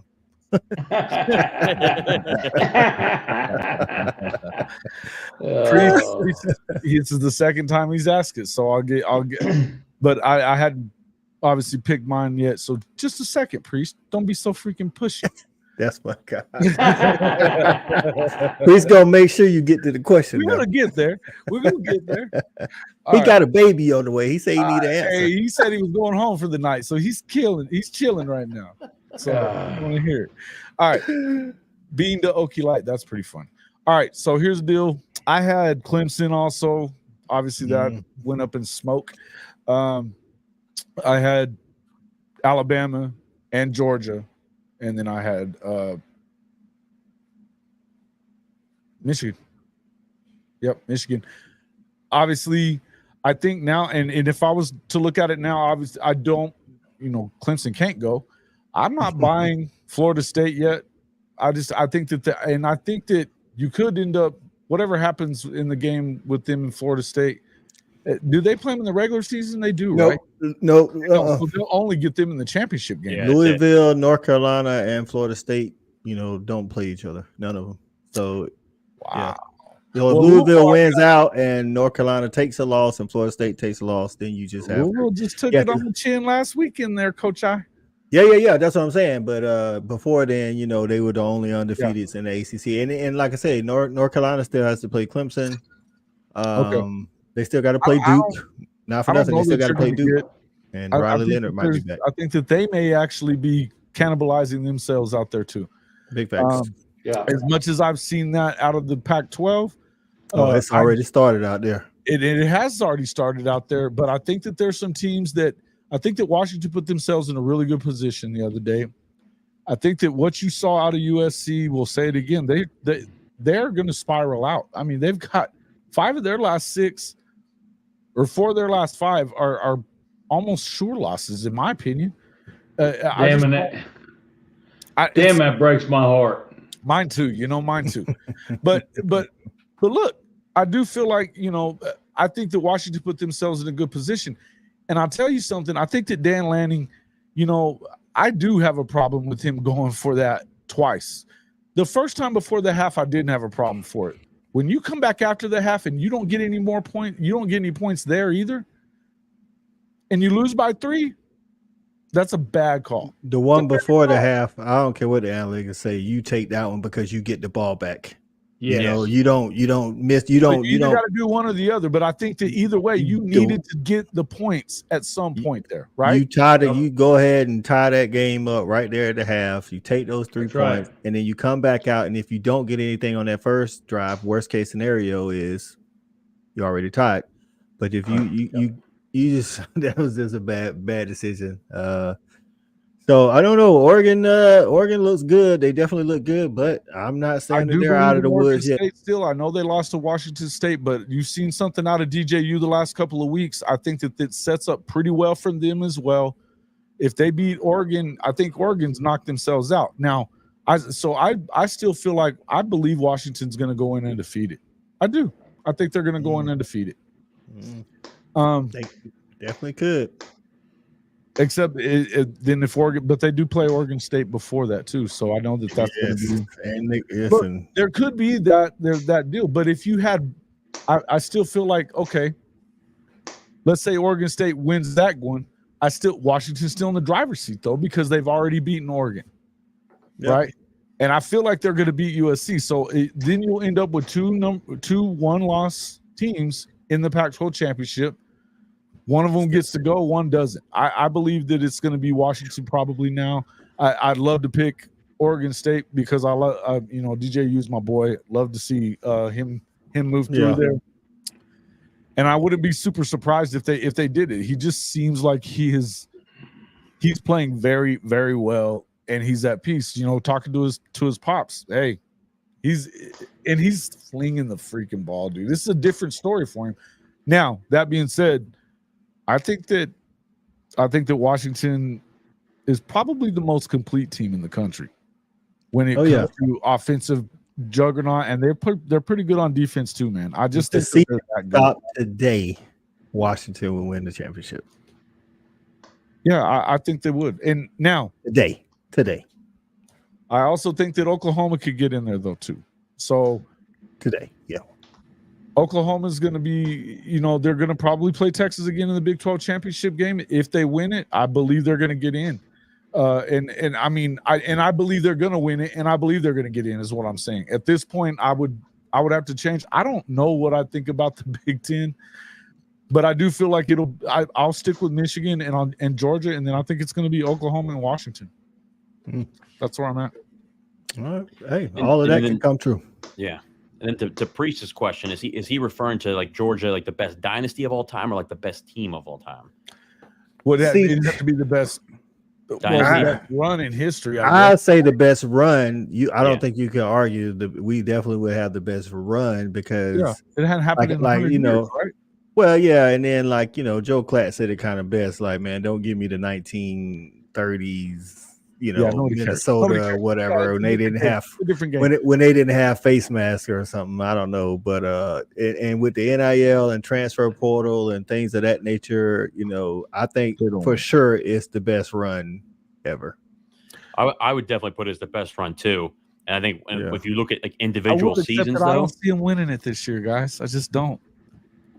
Yeah, well, it's getting close. It's all about matchups. That's what I always say. It's all about matchups. So yeah, you know what I'm saying? It's all about matchups. That helps every champion. Of course, you got to have coaching and players schedule, and then matchups. If we match up with the right teams, like I didn't want to play Ohio State last year. I didn't want to play Ohio State in 2021. Like what I'm saying? Like matchups. Yeah. You know what I'm saying? Like I knew when we matched up against Michigan in 2021, I was like, oh yeah, bring them on. Yeah. Like, they got to try to run it right at us. Well, we talked. Yeah, it's you're gonna try to out Georgia. Good idea. Good idea. So when you talk about like I say right now, if you stop the season today, I don't think nobody can outscore Washington. I don't care. You can put up points on them, but I don't think you're gonna outscore them. Yeah. I think that goes for anybody. You can slow them down or whatever, but at the end of the day, you still got to score touchdowns, and I don't think nobody can. I think you're going to have to turn them over. I think and that's something they hadn't done a lot of. I think you're going to have to turn them over, and if in that case, I think Oklahoma's shown that they can do that part, that they're going to bait you into some stuff. I think that's a decent matchup for them. I don't know who else could, but that being said, I don't know that anybody's better than Washington, to be honest with you. I just don't. Not right now. I definitely don't think so. And because the thing is, outside of the Pac-12, nobody's played an offense like Washington. You know what I'm saying? So we could say some other teams could possibly. We got the talent to do it, but we haven't seen. I think they definitely get there. I mean, Georgia's going to get there. Yeah. So like that's what I'm saying. So like it's all about matchups. It's all about matchups. You know what I'm saying? So let's say Washington gets there, Georgia gets there, Michigan gets there, Oklahoma gets there. Let's say you're right. Oklahoma can turn them over and then, beat them. Now Georgia doesn't have to worry about that. And I like my chances at the end of the season against Michigan and or Oklahoma. So I would say to Priest, I think the clear answer is yes. They would have it. If Georgia wins this year, it's clearly the best run. I would say in terms of dynasty. Yeah, I mean, sure. What is it? 3 in a row? I mean, that's the best run. We've seen it derailed before in the last 20, 30 years. The USC team comes to mind, that Texas knocked off in the Rose Bowl. Yeah. And that's the thing. That's the thing. You got to get there and win it. You know what I'm saying? Yeah. Because it's just hard, man. Like I said, people are asked all season, y'all going 3-peat? Y'all going 3-peat? I'm like, bro, you know how complacent some of this, like that's what you seeing some of that stuff. Like, they hadn't lost a damn game. They don't even know what it's like. Hey, I will say this, man. Listen, we might not be the same offense without Brock Bowers, but what it is giving Kirby is a lot of ammunition in the locker room because so many people are like, oh, their offense is going to go down the drain, and he can say that. That's what happened against Kentucky. We were kind of sleepwalking, and Kentucky ran for 300 billion yards on Florida. They're going to do all of this manhandling Georgia, and Kirby said, see, they don't believe you, dog. And Joe Klatt said it. I think he was like, Crane and company. He was like, stop giving them ammunition because that's what Kirby feeds on. He's like the ammunition. The same thing. I was watching it that day. I was on it that day. I was on the show, and I was like, why in the world would you expect anybody to out Georgia? In Kentucky of all people? Are you kidding? That's right. I need all the ammunition so Kirby can get everybody fired up. Dude, how about those comments from fucking Stoops, man, about the NIL? Like, hey, they bought some good players. I would tell the fans that are upset to start donating more. I'm like, man, he's not wrong. I understand. He's not wrong. And he wasn't even saying it. If you watch that, he was on his coach's show and he was getting needled by a bunch of freaking hillbillies out there talking shit about a basketball school beating Georgia. Yeah. But I think he could have phrased it better because the way it came out was like, oh, Georgia's out here buying players, and that's the only reason why they're out recruiting us. Like, no, we've been out recruiting you forever. Of course. But the point is that hold on. Let's address the whole. So is Kentucky are they or are they not using NIL? Of course they are. Okay, so they're using NIL, and I told y'all earlier, I'm telling you, I know some people. He said y'all can afford more players than him. Is what he should have said was we have more resources. When you say paying players, that gives off some kind of connotation that they aren't paying players. And I'll say to that, Kentucky took 13 players out of the portal this year.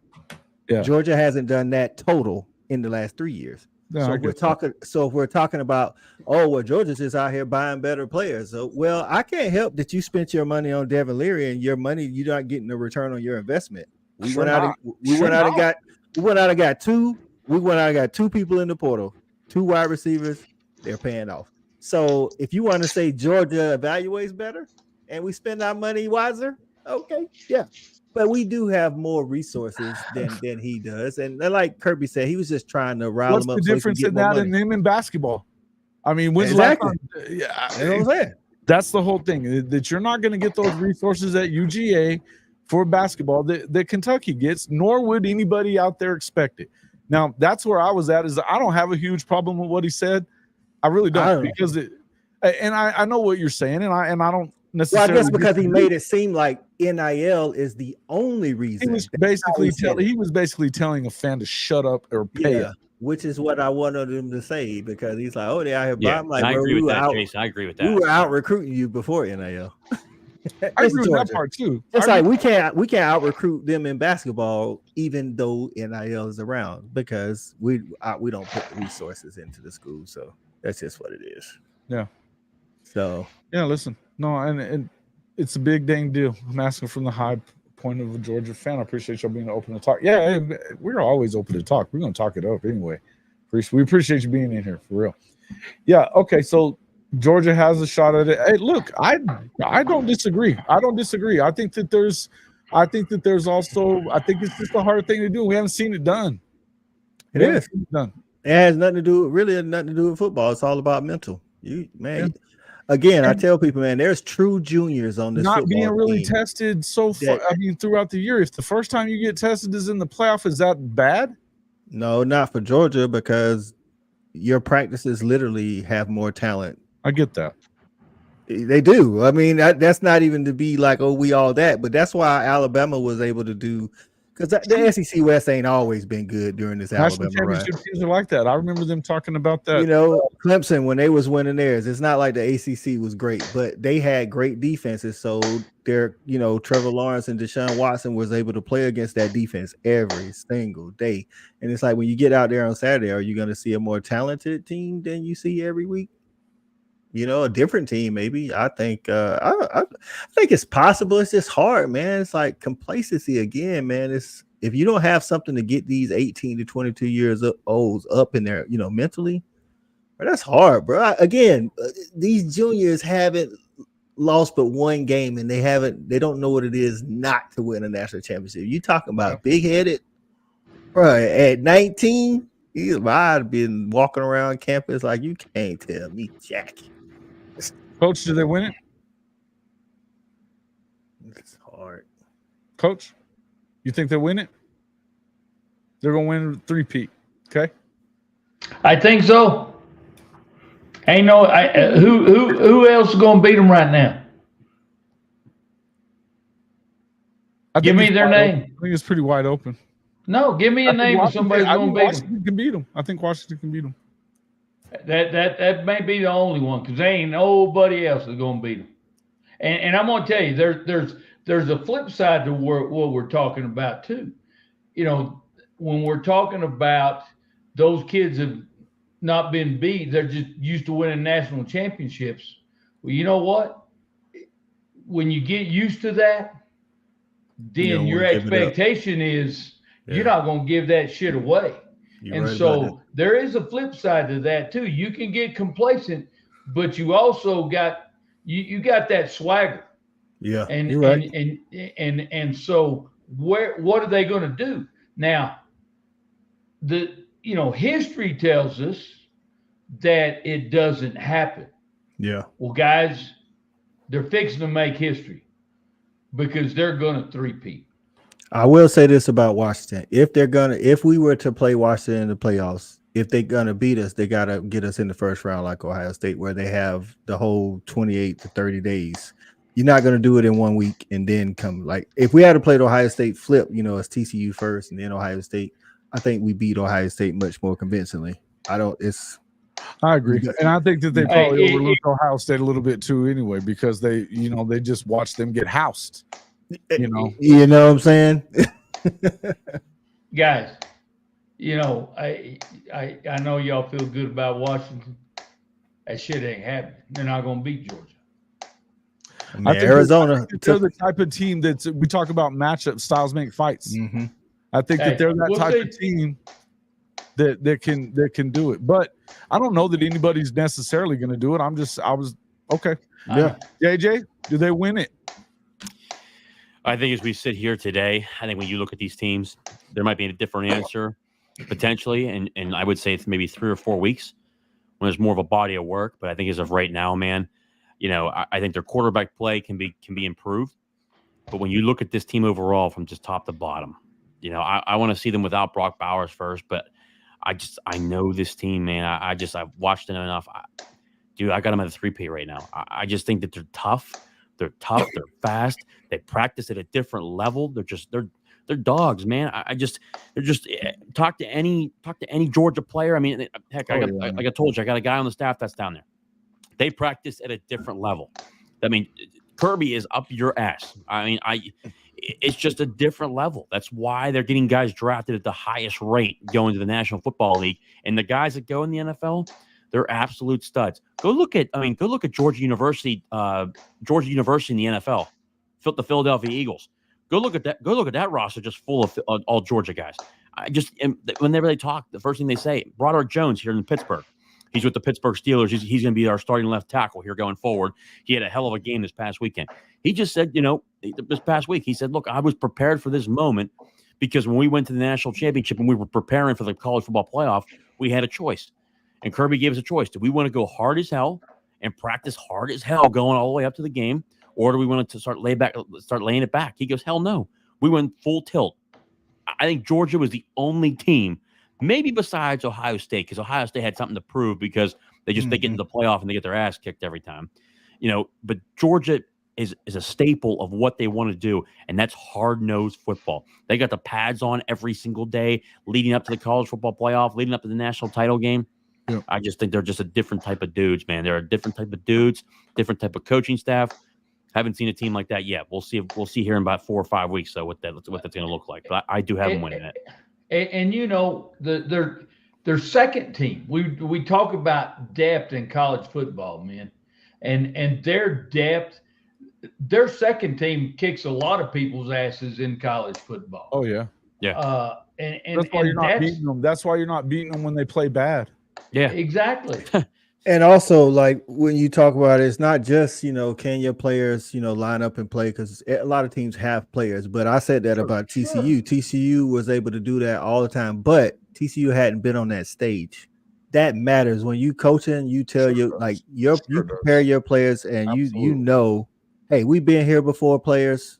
Let's just go out here and do the thing. The other coach is trying to hype his guys up because they haven't been in that atmosphere. And so you see what happened to TCU. They start out a whole bunch of false start penalties. They fumbled the ball. Been in the Rose Bowl or the That's what I'm saying. And they freaking went in and beat USC.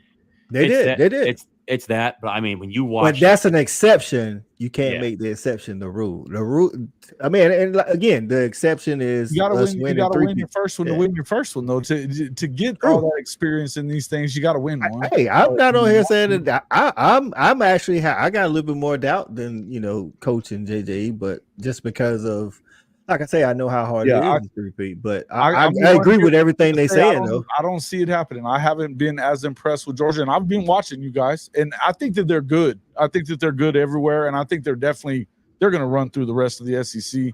If they were to lose one, I could see Bama somehow coming up with a game plan. In the end, I don't think Bama has it. I don't see that probably happening, but I do. I believe that they're gonna get to defend their title. And I think that there's 2 teams that could beat them, and we'll find out if they do. Who are the two? Washington and Oklahoma can both beat them. Oklahoma hadn't played a damn soul except Texas. You guys your fucking heads have gotten this big. Y'all have won some damn games, and our heads are this fucking big. Y'all ain't played shit. Okay. Read off your schedule again. Read off your schedule. They've done what Y'all played. Y'all played Odessa. Y'all played Odessa High School. Y'all played Barwise Junior High. Y'all, come on, man. Oh, listen. I will say this, guys. I know we got lots of Oklahoma fans, but y'all are getting way too full of your shit. Listen, I will say this to Jason's defense. I feel like if from what we saw Auburn do to Georgia in that particular week, at the beginning of the year, had Oklahoma been on our schedule, I think they would have been close to beating us or beat us because they was playing at home.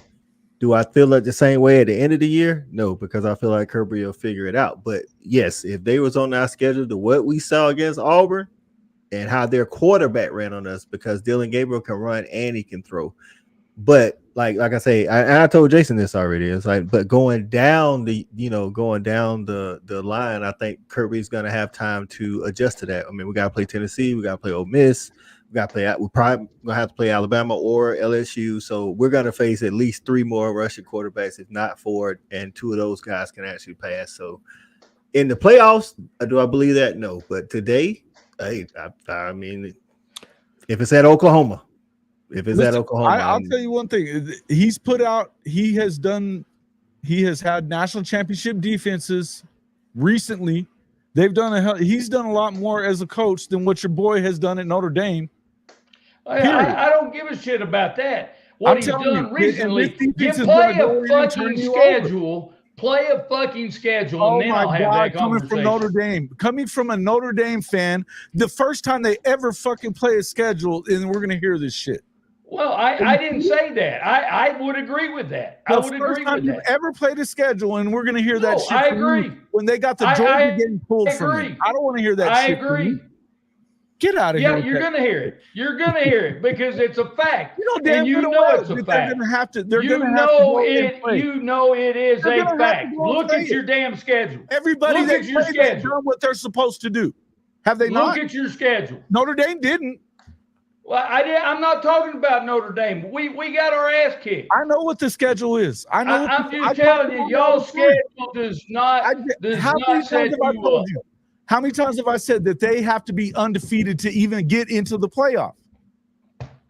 They won't be because Texas is going to beat them in the championship game. Really? That's not what you said before. You said that you keep saying Texas is going to piss down their leg again and not even make it in. And they always do. Then what? So you're changing your mind or you're not? You know what? Because you're pissing me off, I'm changing my mind. You're pissing me off too. Coach. You came in here running that mouth. But no, I'm not running my mouth. I'm stating facts. Yeah, you are. No, I'm stating facts. The facts is your schedule sucked. That's the fact. Again, coming from somebody who they'd never play a freaking schedule. Hey, I'm not talking about Notre Dame. I'm talking about OU. Ladies and gentlemen, if you have not hit the like button, right now is the time to do that.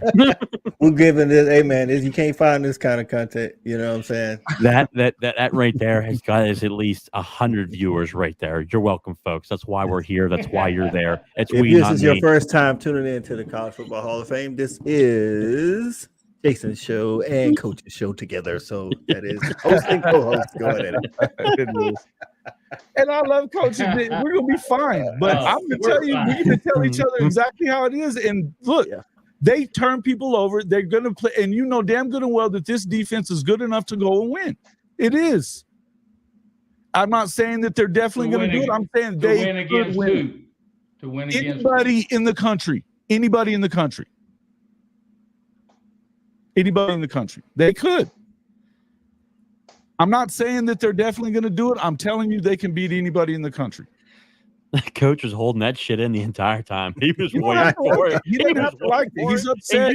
He's upset because of where Notre Dame's at. That's what it is. He's been pissed off for 3 weeks, and he's staying that way. And I get it, but it doesn't change the fact that they have a defense that can get it done. Plus an offense that can freaking put up points too. They're as complete as anybody in the country. They are. Okay. They're deep too. They're playing 30 guys on defense. 30 guys on defensive play. We'll see. We will. You're right. We will. And I'm going to be laughing my ass off. But here we go. Rock and roll. Do y'all have any significant injuries, Jason? We have a couple. We have definitely lost Andrew Anthony for the year. Their deepest is probably there at the receiver position, though. And then they lost Harrington a few weeks before that, and he's out for the year. But and again, that cheetah position, that basically means you're going to see more Peyton Bowen, who needs to be on the field more. And then you're going to see more of and then of course Hey, that's as far yeah, hey, listen, off right there too, Peyton Bowen, because he missed. Yeah. Hey, And then you've also got I agree with the commenter. Everybody in the comments, man. Georgia, Georgia's schedule hadn't been there. Hadn't been there neither. But I will defend my dogs and say, literally, we've been down like 6 starters on offense and 5 starters on defense. So I'm interested to see what we look like as we get healthy. And I think we saw a little bit. We saw a little bit of that against Kentucky too, because that was Kendall Milton's first full whole game. I was just saying that was only Ladd McConkey's second game. Dejon Edwards didn't play the first 2 games. Like we got a wide receiver at running back, bro. Like, I mean, come on now. This is Georgia. When last time we had to find a running back, like because of the injuries? But I think, like Coach said, I think our second string is good enough to get us there. And by the time we get there, I think you can see a totally different Georgia team because everybody will start getting healthy. Like Ladd, I think Ladd's gonna get off against Florida, especially since Brock isn't there. So. I think Florida's shitty. I think y'all should get off. I don't like them. I don't think they're good. I think we're gonna do what you said. We're gonna beat them like we should beat them. Like you should. Hey, I agree with that. I said I don't see y'all really getting tested the rest of the year in the SEC.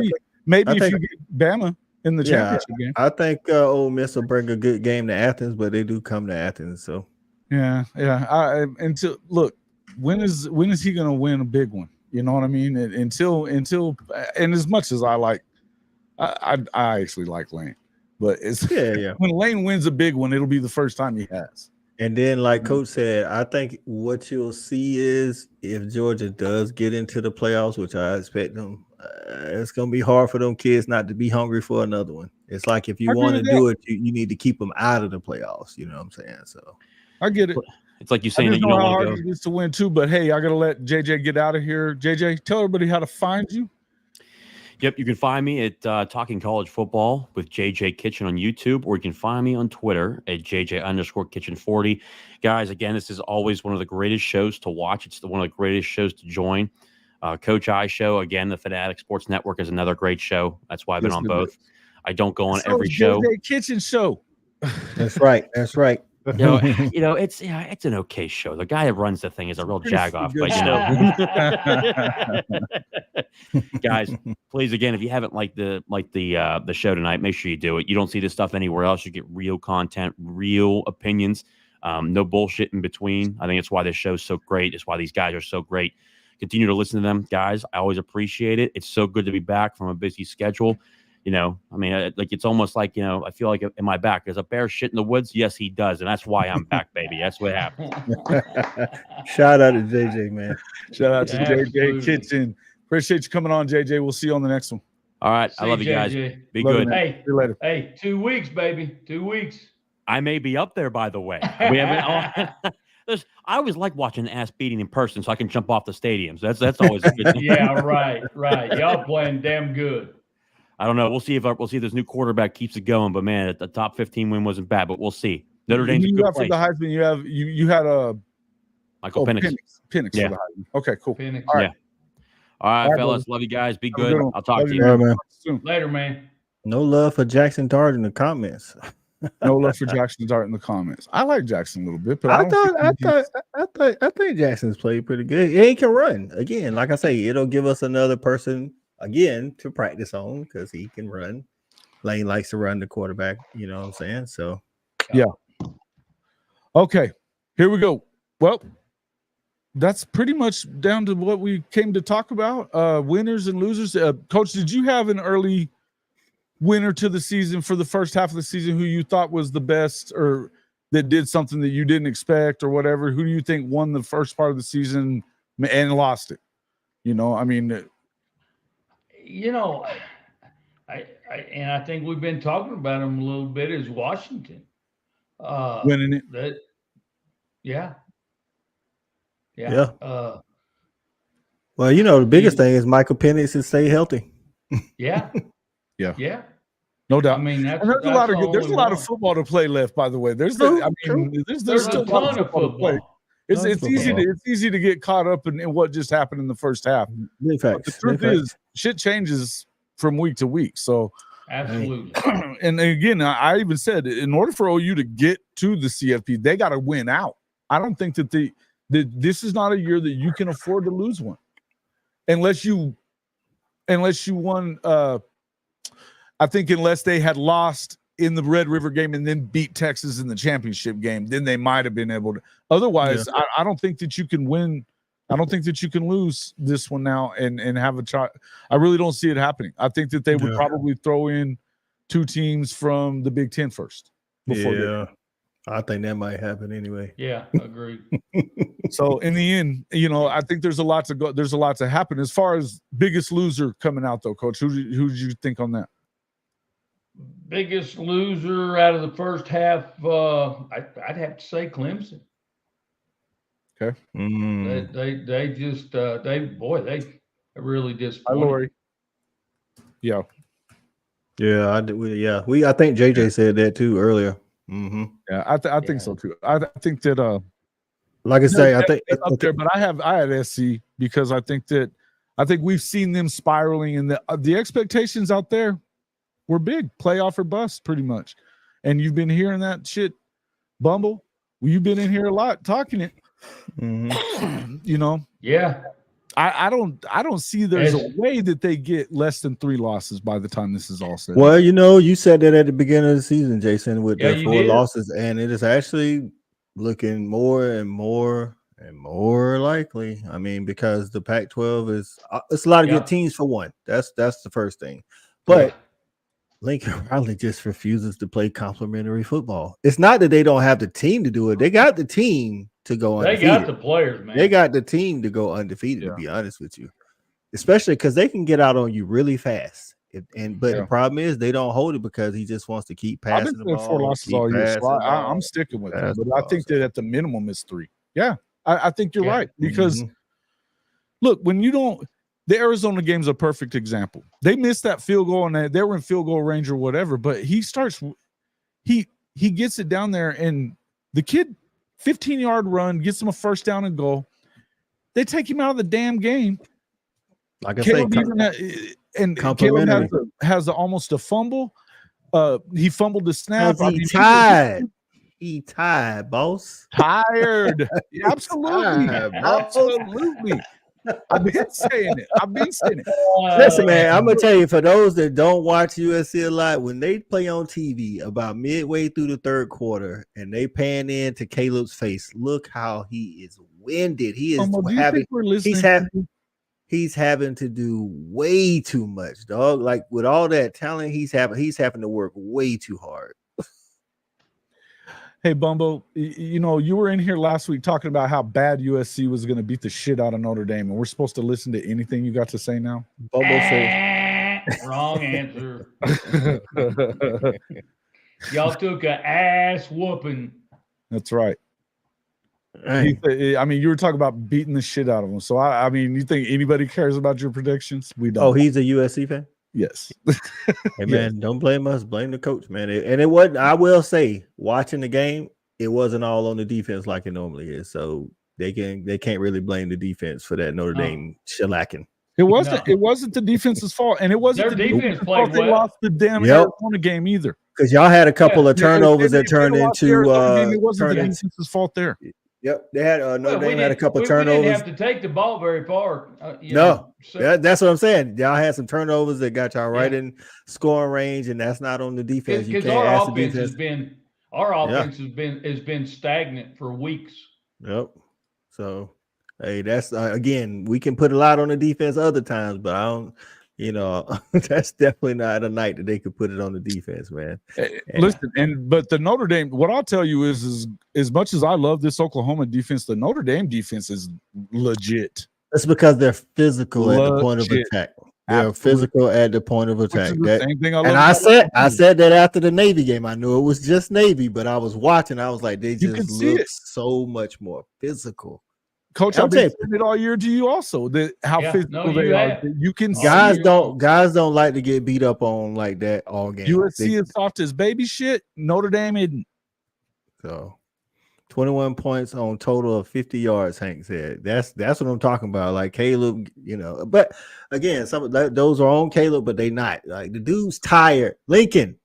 Caleb is tired, boss. Listen, at some point, whenever you have to win week after week after week after week, and you are in, and it takes you doing that, sooner or later they're going to slip.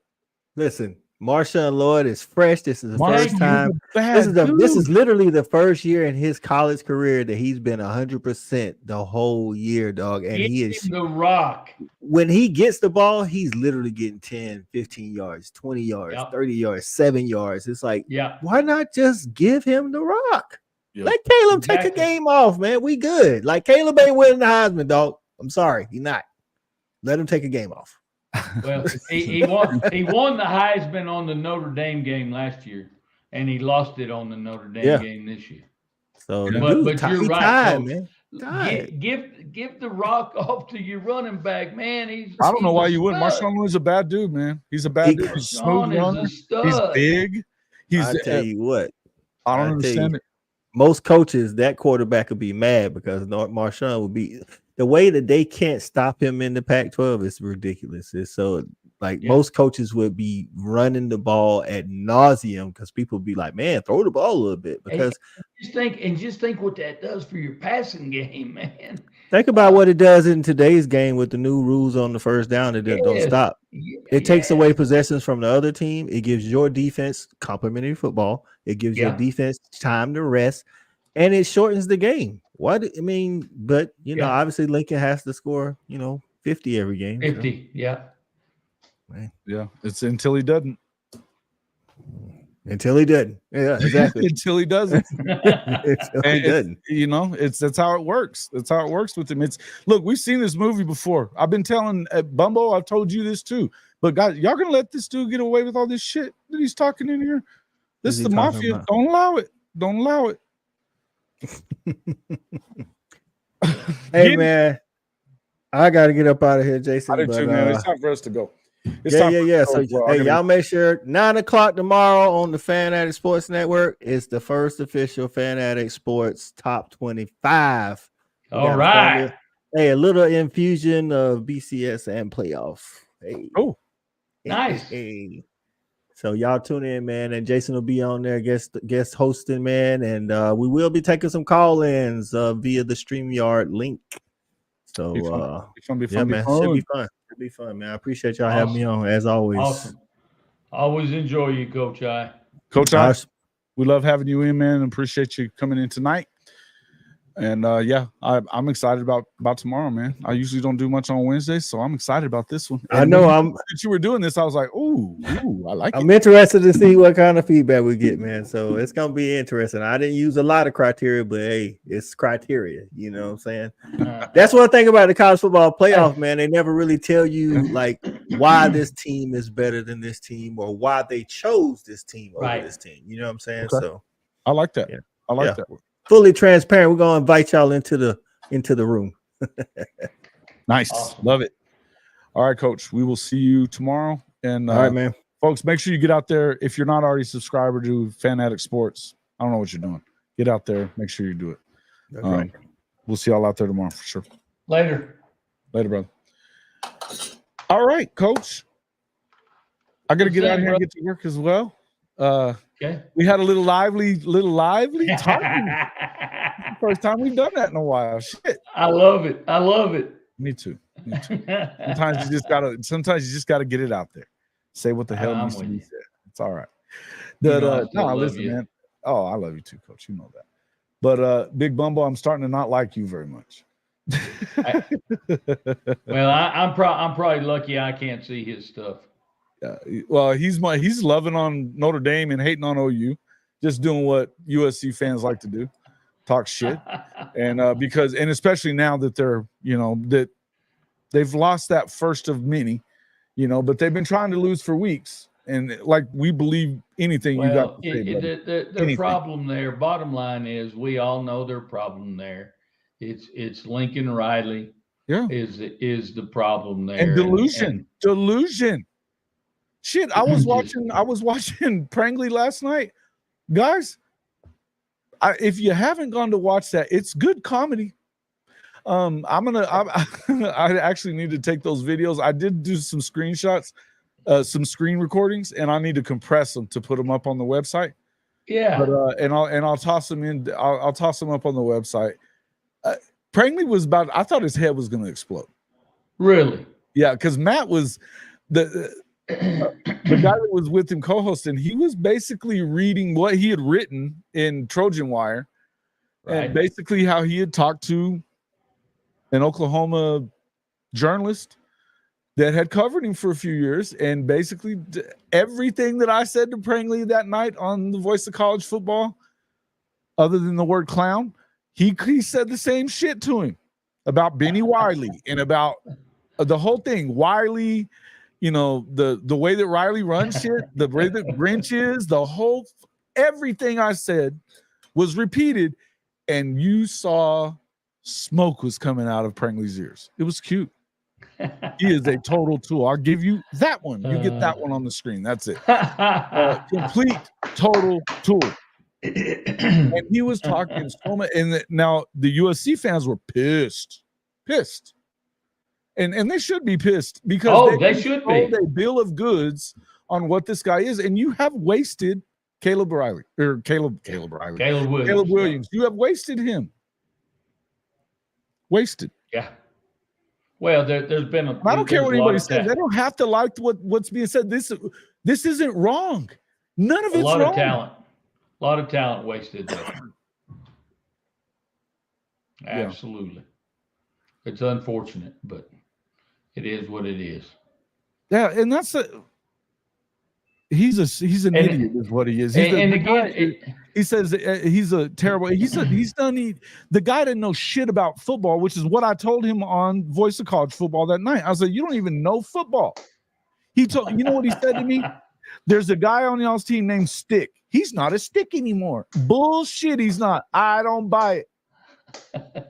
That was what he said. That Wiley, he said, that's ridiculous. They're bigger and stronger than they've ever been. No, they're not. No, they're not. And they're soft as baby shit. They are.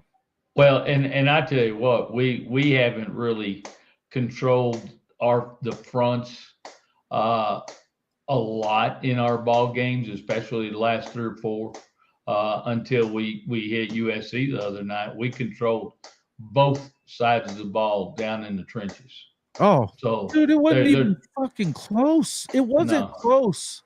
No, they're if it hadn't been for that long return, they wouldn't have scored again. They were not going to score again. No, they were not. Yeah. Well, and I tell you what, I tell you what, they lose another. They lose another 3 points too, Jason. If Notre Dame on the sack, if they get their ass back, and get lined up, they don't even score those 3 That's points. That's right. You're right. And hey, he was pissed about that shit too. Yeah. He was pissed about it. Yeah.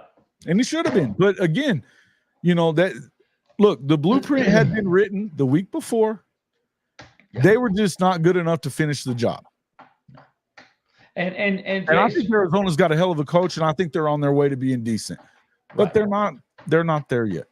But Jason, you've been saying this since day one of the college football season. You've been saying they were going to lose 4 ball games. And you know what? They just started that process right now. Oh, yeah. And I mean, it wouldn't surprise me had they lost the Arizona game. It wouldn't have surprised me had they lost. And I said this too. Had the Colorado game been a loss, they could have lost it. They should have lost it. They should have. If Colorado played with urgency, they lose that one. They could have lost each of the last 3 weeks, and really they haven't played since week 1. They haven't played good. They haven't. I don't care how many points you put up. They haven't been. But you're giving up you as could many. see what was coming. You could see what was coming. It's not hard. It's not hard to see it. If you pay attention, it's not hard to see it. So This week will be another ass whooping.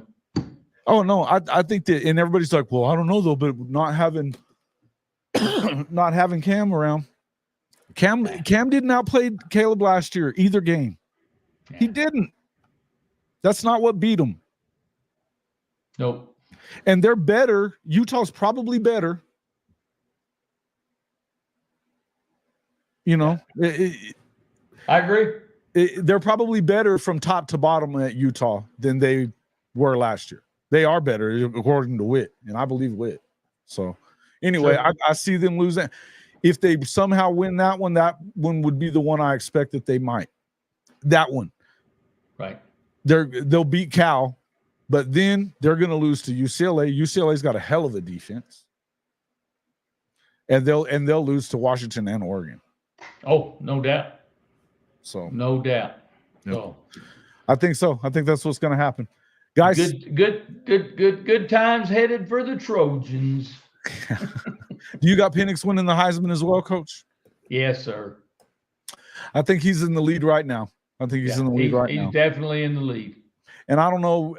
I think that if somehow Dylan had the same second half, and they get to the playoff and all that, and he goes undefeated and has those kind of numbers, because it's going to take those kind of numbers, he'll have a shot. But I don't really know that there's anybody else that you really see as a real contender to the Heisman. Really is at this point.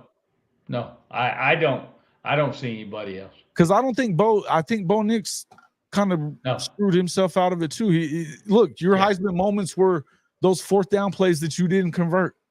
Right.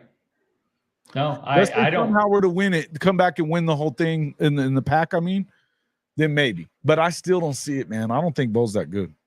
No, I think there's going to have to be a lot of things that change between now and then. But I just don't see anybody else winning it. Yep. But I still think it's Penix probably. Anyway, folks, we appreciate everybody coming in. If you hadn't hit that like button, I don't know what the hell what you missed. You just got fireworks. Hey, you know. Hit the like button. Hit the like button. Oh shit. Love you guys. I appreciate everybody coming in here. I hope you enjoyed the content. Good content, man. And hey, we're gonna keep on putting it out there for you. Make sure you do show up over there for Coach I tomorrow.